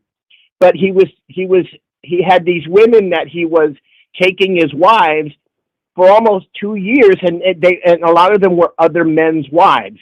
And so that concept doesn't work with the 1843 polygamy revelation, as we know. And so what Hales will do is say, well, Joseph couldn't have done that because he wrote this revelation in 1843 and said it's bad. But Joseph had gone through a period of time where he did certain things and he repented of them, or he decided he didn't want to do them anymore. And then he changed it because he changed revelations constantly. You know, the Doctrine and Covenants, you know, the history of it, he would have a revelation and just cross things out or add to it, you know, and Hales doesn't seem to understand the concept that Joseph Smith would do this, and he did it in 1843. But let me go back to Louisa Beaman very quickly. Mm-hmm. She got married, the date is supposed to be 1842, but I believe it was 1843 because of those earlier marriages. Joseph was marrying other men's wives.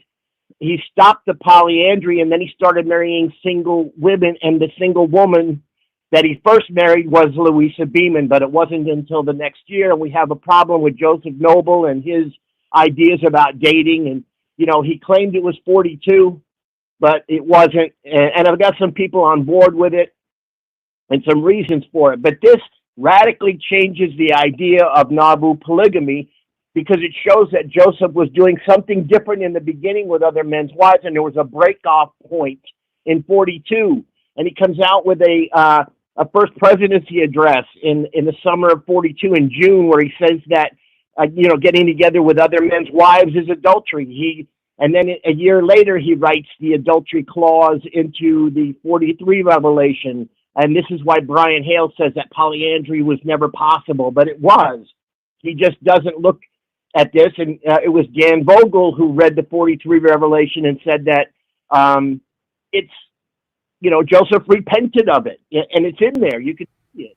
And so he's got the ability to change revelations not only by going back and crossing out text or adding text, but also by having God say Joseph will be forgiven for any prior transgressions and then lay down new law, as Section 132 actually does. Right. Now, as a Latter-day Saint, you can look at Joseph in two ways. You can say, hey, he's a fraud, and leave the church, or you can say, as a lot of Mormon friends of mine do, that, well, he was learning as he went, and he did change revelations, and he did things, but it was line upon line, and God said, you know, and he bubbled around and made mistakes and did different things, you know. But polygamy is a touchy subject, you know, and you know, it offends a lot of people what he did with women, and everybody's different, and everybody looks at it from different points of view, and it's hard for some of us who are ex-Mormons who, you know, to try to stay in the church and you know, considering what Joseph did with polygamy. But for other people, it's not hard at all, and we all have to be tolerant and try to figure out what happened without all of this. You know, you can't teach because you don't have the Spirit, or you can't do this. You don't know what you're talking about. You know, it's like we need to put the information out there. But Hales doesn't do that. What he does is he puts out his own opinions of what the information is, and then if you try to have a discussion with him, he'll just quote what he's already written. And he'll give what's the word I want? He'll give a trite little response, and he memorizes them, and he'll just give the same response to you over and over again in different discussions. And so you can't say, Brian, you wrote that in 2013 and it's not right. You just can't come back and talk to him about it. He just doesn't want to engage. Yeah. Well, I think it's a natural impulse to avoid arguments that that reveal some weakness in your own position, and so I try to extend to him the grace that may be what he's doing in never having responded to, for example, this post. Another aspect of it may be that, you know, I'm not important enough to respond to, whereas somebody like Dan Vogel would be someone that he would. And I think that's a legitimate thing. He can't respond to every Tom, Dick, and Harry that has an opinion.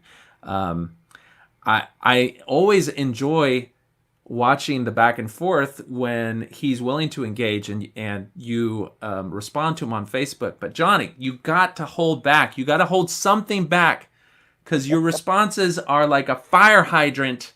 And I know. At some point, you hit him with so much stuff, he can't respond to any of it because there's just too much. You just like condense it down to one particular point, say it concisely, and just say, without demonizing him, just say, we may have a disagreement on this.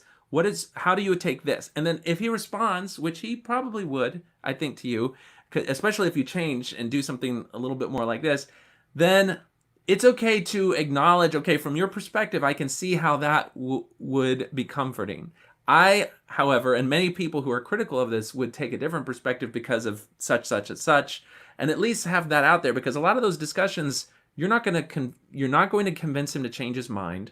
He's not going to capitulate to some, force of logic that you've done, because he's got his own system of logic, just as we all do. I think there's a healthy trend where we're starting to talk now about biases.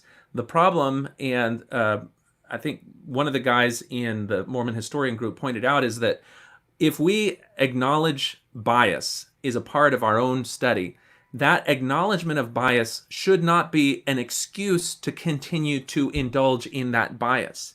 The acknowledgement of bias should inform our discussion and help us try to undo the bias and look at things from an unbiased perspective. But what we're seeing in people like Fair Mormon and Brian Hales, I've seen Dan Peterson, I've seen Carrie Mulestein all do this, where they say, this is my bias.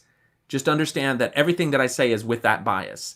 And I'm going to accept your bias, you accept my bias, I'll accept your sin, you accept my sin, and we'll all go to heaven together, whatever. It's just, that's not a good rational way to have a discussion or further knowledge if you're trying to reach the truth. The whole point of institutional disconfirmation, that's part of the academic peer review process, is to see through biases that an individual can't see themselves. And, right. And that's why it always makes me cringe when I hear Brian Hale say, well, have you created a publication for a peer-reviewed journal? It's like, if you're only submitting to BYU or other areas where the peers that are reviewing it are all themselves on the same groupthink perspective of Joseph Smith, then it's not really peer review. It's simply, subjecting yourself to more layers of bias. Well, here's the thing.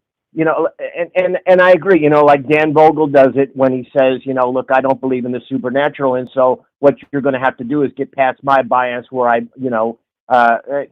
with that, when I write about Joseph Smith, I just don't believe in supernatural events. So I try to explain it from a different point of view. And so that's fine.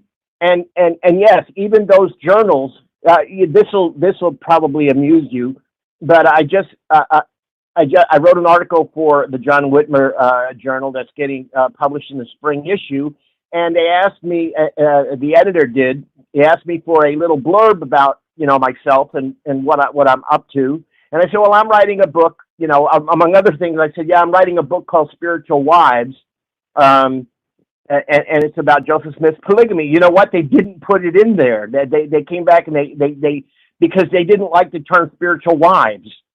So they didn't put, and this is Community of Christ people, so it's like, okay, that's fine. But this is what the peer review will get you sometimes. It will get you, them trying to appeal to their readers, the majority of them.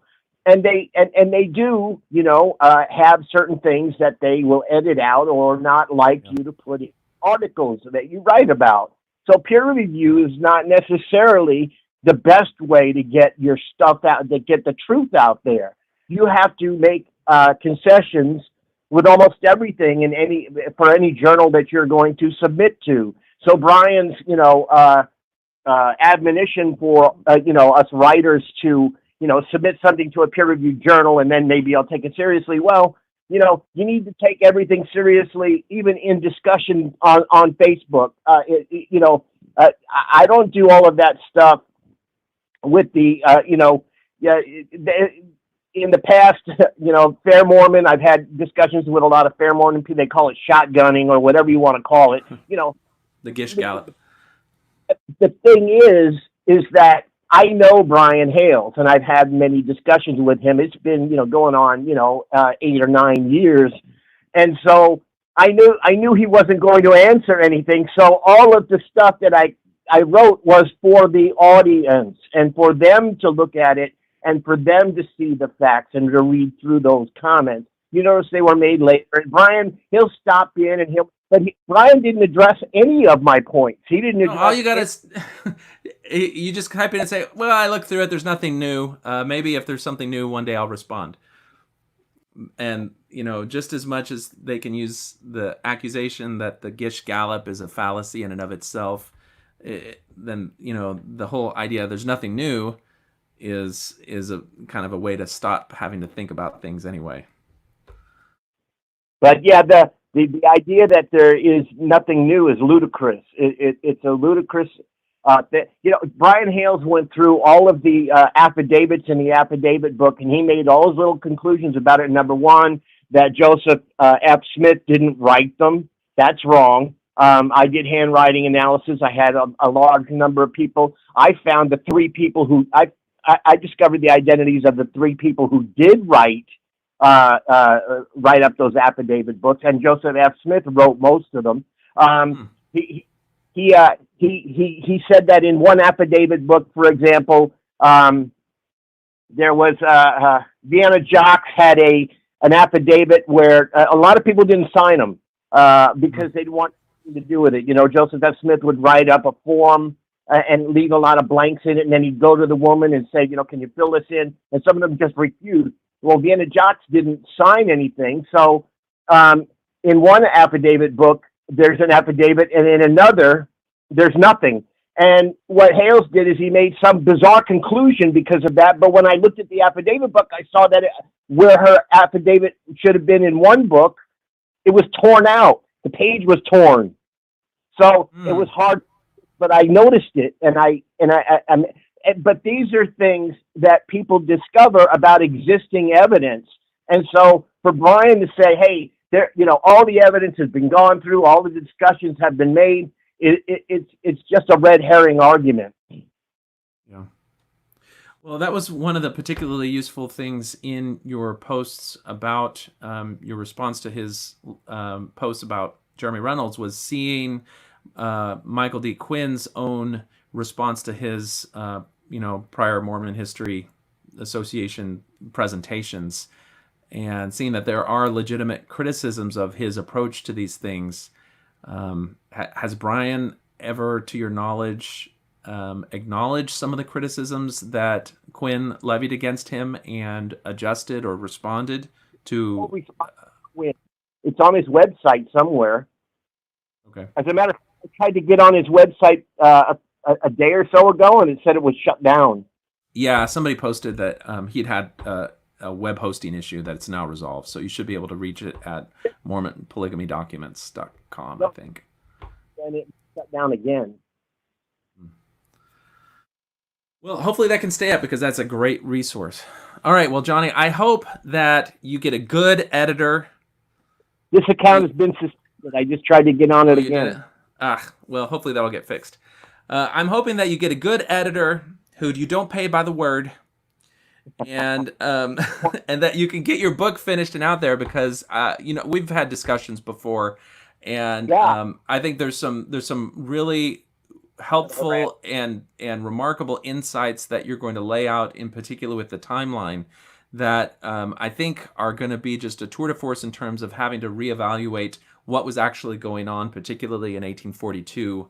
And maybe it will provide some explanatory power for why D&C 132 does seem to acknowledge concubinage and why we have even some of those early apostles who were alive and learned under the podium of Joseph Smith, who said, yes, there is a role for concubines in the gospel. And so that, is something that I see inform perhaps some of this early practice. Even when we look at his proposal to Nancy Rigdon and how that was made, you can see that it starts out with something that would be much more akin to concubinage and later changed to something else. So definitely look forward to it.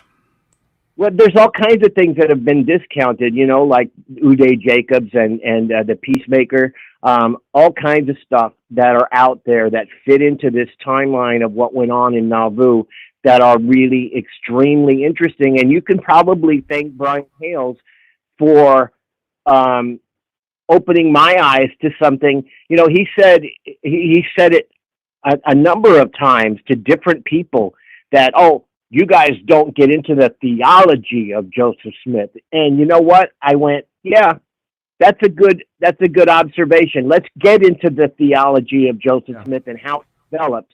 And if you look at I'll just say this, and I did it, I went over every single speech and diary entry that Joseph Smith ever made that I could find. And I looked at the timeline of how he developed the sealing power, and I was shocked at what I found and how it plays to eternal marriage. Everybody's got it wrong, and I'm not saying it lightly. And me, that I can back up what I say, and so. But the thing is, if I can get through it, you got to make it concise so I can actually read it. And so that's the theology. That's where I'm going to be coming from. And so, okay, well, when you come out with it, we definitely will owe a debt of gratitude to Brian Hales for sending you down that rabbit hole, because it sounds like it was a great rabbit hole to go down. Yeah, it was. And all right, Johnny. On Baptism for the Dead came out of it, that I wrote with Mike Marquardt, so that we published on Whitmer. That came out of that research because it's a good prelude to what happened with celestial marriage. And so, it's interesting to me that, people are going to get their eyes opened, I think, when I finally do get this monster finished. But thanks for putting it to me. I appreciate it. All right. Well, thanks for calling in, Johnny. We look forward to hearing what you have to get published. Definitely get the ball rolling on that. Stop posting on Facebook and get to work on that. I'm working. Okay. All right. Take care, man. Thanks, brother. Bye. Bye.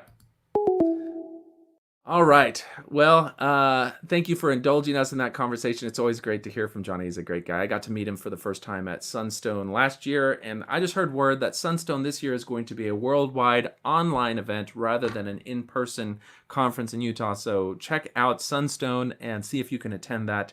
That was where I was able to give the Nancy Rigdon and the Happiness Letter presentation last year, which was a big part of my introduction to Johnny Stevenson, and have a great deal of gratitude for his help in that. So without further ado, I think that wraps it up for us today. Hold on, we got another call. Should I take it? I don't know. Let's see. We'll make it a quick one. All right, you're on Talk on Things and Stuff. Hi.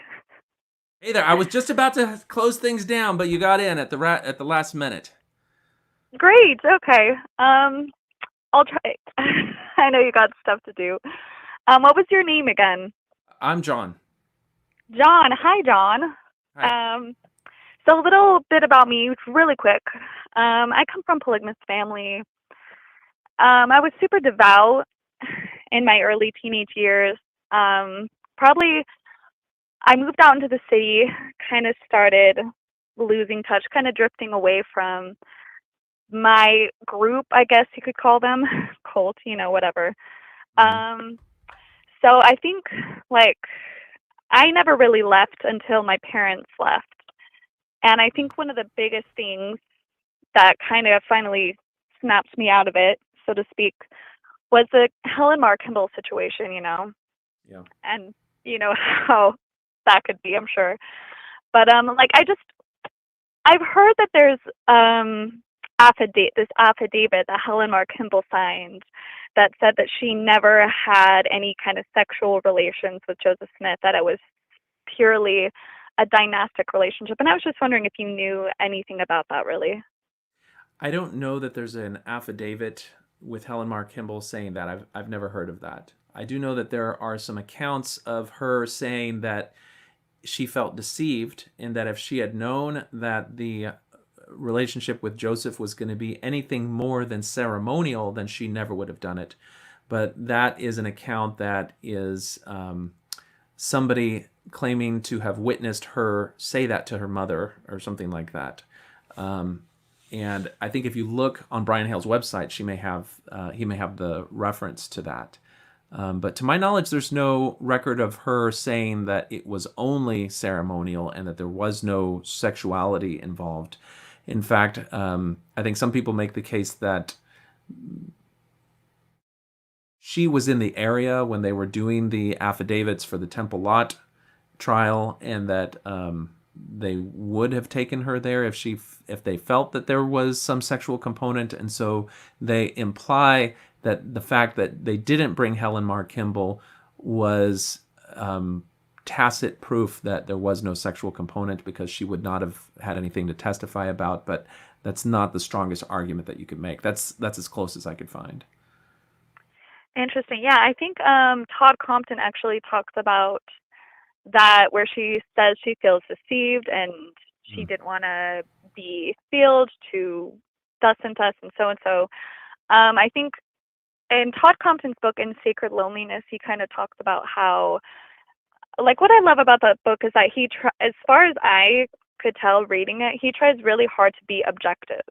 Like, I couldn't tell. I was like, is he even a Mormon? Is he not a Mormon? Like, I loved that about his book because it was just information, but he mentioned from all perspectives. He's like, and some people have dismissed this, what she said about that being deceived and feeling deceived, as an anti-Mormon document because of where it came from. Do you know anything about that exactly?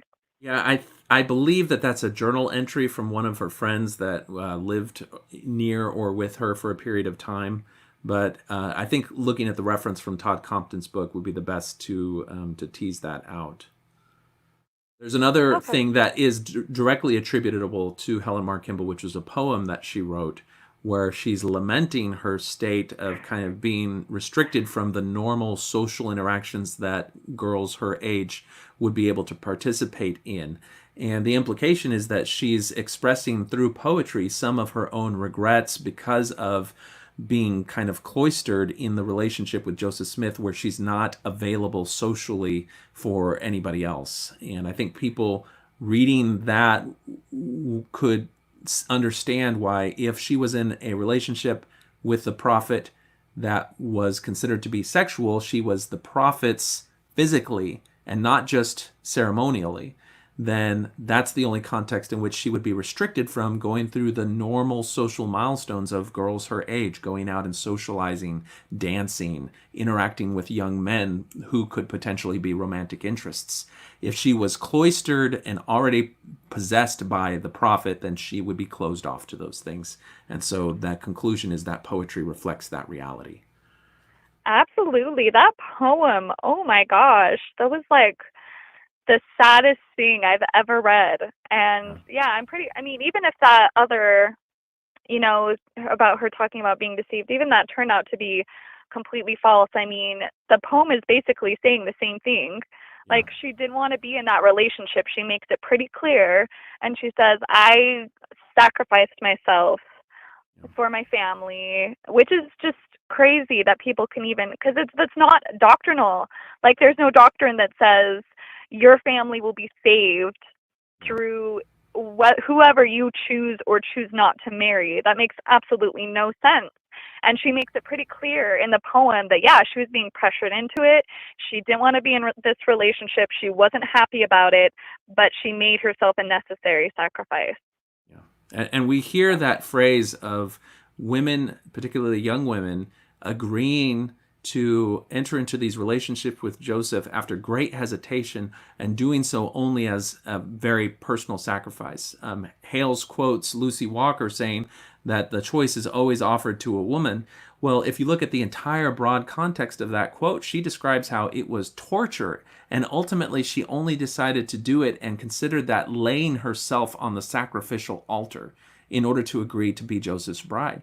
And so that type of sacrifice is only done because they're informed religiously that their salvation, their spiritual potential is dependent on them agreeing to do it. And that's when we talk about spiritual coercion or ecclesiastical abuse, that is the type of inputs that fuel that type of abuse. And so in part 2 and 3 of this series examining Brian Hales' assertion about the Nauvoo Expositor, we'll look at the example of Lucy Walker, and I think it'll make a good case for that. Yeah, absolutely.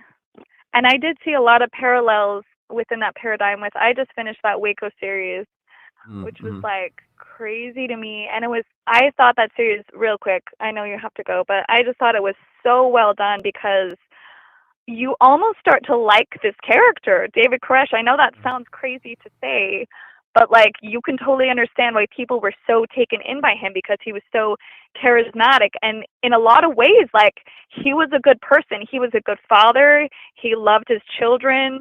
He loved his friends. And like he's kind of portrayed like he says he was taking on the sexual sin for the whole congregation, which is why he was taking all these women away from their wives. But like, and on the surface, that really does sound just like this crazy, just like excuse for him to steal other men's wives. But then you see the scene where he's having sex with his own wife and he feels really guilty about it. He feels like it's genuinely a sin that he's even enjoying it. And so he is trying to take the sin away from the whole congregation. And it just feeds a lot into why these people are so loyal to him to the point where they literally like burn down in a building rather than leave him alone. Just like I felt like it did so great in showing the dichotomy between just like who he was as a person, and he did have good qualities at times. And if he didn't, he wouldn't have been able to be so persuasive and so inspiring to the people around him. You know what I mean? Like if he had been this caricature of evil, like I saw a movie that they made in the 90s about David Koresh, and he was just an evil caricature. Like it just made no sense as to why these people were so drawn to him, why they were so loyal to him. But in the series, it just like really shows like these qualities of goodness that he has, that he was able to confuse people so much and like have this loyalty so much that they were literally willing to die for him, you know? And it really just like resonated so much with the story of Joseph Smith and the things that he did that would kind of spiritually coerce people and why they were so persuaded. Like, I don't know, it was just really interesting. Yeah. No, and the series does a good job of showing that he was gifted in terms of his ability to memorize scripture, but also to employ scriptural principles to justify the position that he did. And when people saw his gift in that regard and then attributed it to some special divine calling, it further empowered him to come up with new scripture, new law, new interpretations that they considered to be valid and binding on them as members of that flock. And there are so many parallels with Joseph Smith also being just a very capable and charismatic person. When we think of the concept of charisma, what is charisma? Well, it's the ability to persuade other people to adopt your point of view. And all of the things that go into being able to say that somebody is charismatic includes not only their personality and their likability, but also their facility with language, their innate understanding of psychological levers that they can pull against people to persuade them. And this can be playing upon their piety, playing upon their fear, playing upon their desire to have more or achieve more. Just somebody who has an innate understanding of how to persuade a crowd, how to move people. It is somebody who has that power of charisma. And we see people who are weaker and more powerful in this dimension. And when you combine that with the power of religion, then you end up with people like, you know, David Koresh and Joseph Smith and these people. And so you start to see that there's a unique type of person who can capture the attention of people. And unfortunately, it doesn't turn out well in many instances when you combine religion with that. Well, absolutely. And I do feel like that Joseph was very, very gifted. Like, so my mom, she kind of had her faith crisis when she had been married for like 30 years. You know, she has 8 kids with my dad, and she was so guarded about her misgivings about Joseph Smith that I had no idea that she had any doubts about the religion at all, until one day she was just like, you know what, Becca, like, and she's, you know, this wasn't just a conception about polygamy, she lived it, you know what I mean? And I feel like a lot of people who are actually living the principle, it's so different than talking about it or reading about it. Like, she was in the middle of it, and she just came to realize, like, what a dysfunctional way it is to live, because when you're not living polygamy, it's very idealized to you. Like, you hear all of these, oh, your sister wife, she's going to be like your best friend, and you guys are going to be so happy together, and everything's going to be fine. But when you are in that situation, it's just not the reality. It's really not the reality. And the things that you were promised are rarely, rarely what you get. So when she had been in it for so long, she just came to the conclusion that, and looking back at the history, of course, too, just how toxic it was, the way that they were practicing it, and the way that they coerced women into it, and the way that she felt like she had been manipulated and coerced into it. You know, she got married when she was 16. And, like, you know, it's not like anyone ever told her, you have to do this. Like, physically, we're going to force you to do it. But it's more like, well, you know, you have a choice, but, you know, you can choose to go to hell or you can choose to go to heaven. Like, those are your options, right? Yeah. And she came to realize, especially when you look back at Section 132, how coercive that is. It's just like, what kind of options are these? Like, you can agree to your husband marrying 7 other women. I always thought it was interesting. It says, oh, 7 virgins, when a lot of these women he was married were not virgins. They were, in fact, married to other. I'm just like, yeah, that doesn't really add up. But I mean, like, so she came to realize, yeah, it has a very coercive history, a very coercive nature. She kind of lost faith in Joseph in a lot of ways. But she never, to this day, if I start to suggest the Book of Mormon is not true, that he was just a con artist from head to toe, from beginning to end, he was just 100% a total con artist, and she'll be like, no way, you know, like, he was wrong about a lot of things, and he was bad in a lot of ways, but the Book of Mormon, that is solid. That is one thing that, like, you cannot disprove that. He wrote it in 60 days, and what kind of person could write a book like that in 60 days? It's like, he was really, really gifted, and a lot of it was plagiarized straight out of the Bible. And she's just like, well, a lot of language in the Bible is very repetitive too. Like, you'll read really, really similar things from one verse to another, and the Book of Mormon is just like that. Like, she's really dug her heels in about it. And I mean, sometimes I'm just like, I don't know, what is there any literature you could suggest specifically that has really good information about the Book of Mormon as historically, or like as far as disproving it goes, that you would recommend? I think there are several treatments of problems in the Book of Mormon, or arguments that point it to be a 19th century piece of religious fiction. Dan Vogel has a couple of videos on his website, on his YouTube channel, that go into the kind of the seeds of 19th century Protestant Christian world in New England, and how that made its way into the Bible. That's kind of a conceptual anachronism. You can look at, just kind of like the concise list of things that you can find in things like the CES letter, or in something called A Letter for My Wife. And then Sandra Tanner's Lighthouse Ministry has a book called Mormonism, Shadow or Reality, which is like just this huge mega volume of a whole bunch of the problems of the Book of Mormon. I think Michael Marquardt has done some work on it as well. There's a number of different places, but that might be a good resource.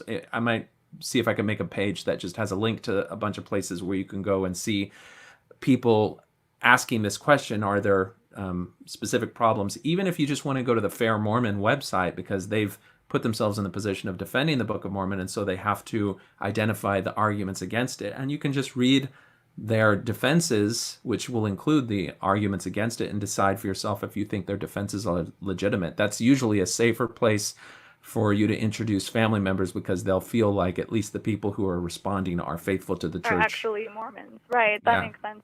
Was there ever a point where you felt like you were struggling to defend the Book of Mormon? Like, did you have trouble letting it go? Yeah. Well, I think very early on, even when you entertain, is the church true or not, at the very early stage, I think for a lot of people questioning religion, they don't really have anything tangible to deal with. They may say, well, the Bible, but that could just be all mythology or whatever.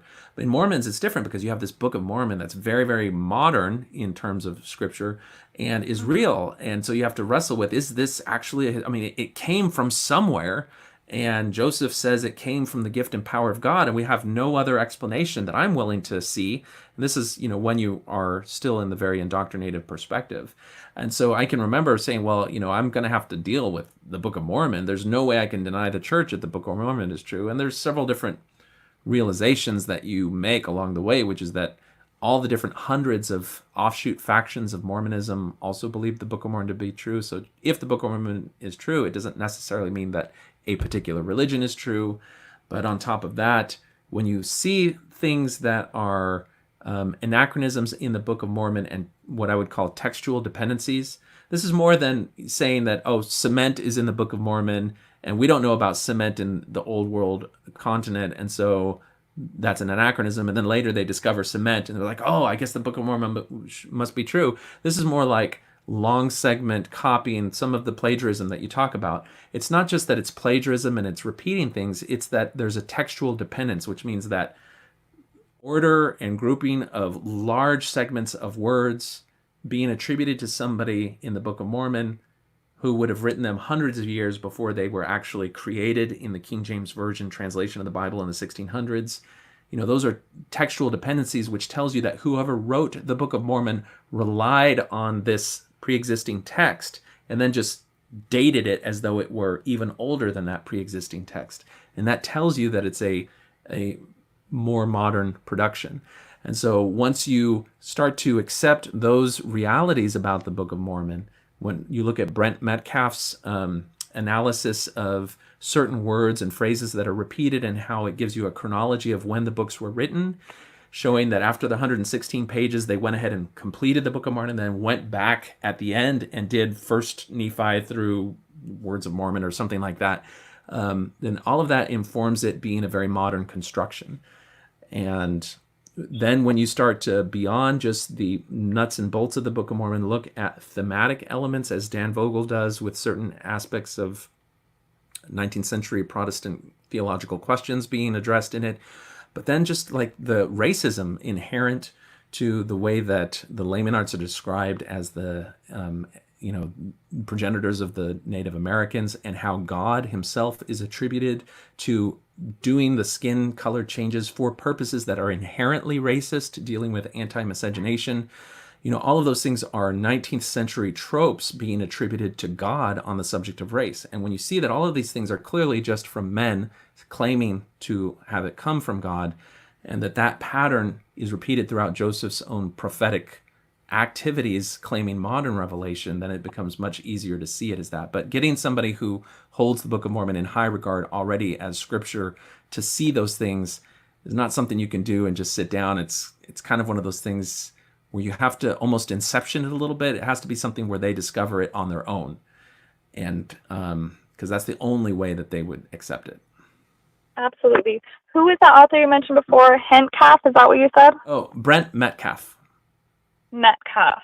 M-E-T. Yeah, and he has a pretty long series of interviews on Mormon discussions that might be a good place to start. Or on Mormon stories. Sorry, on Mormon stories. Mormon stories. That's always a fun show. Yeah. All right. Well, thank you so much. All right. Thanks for calling in.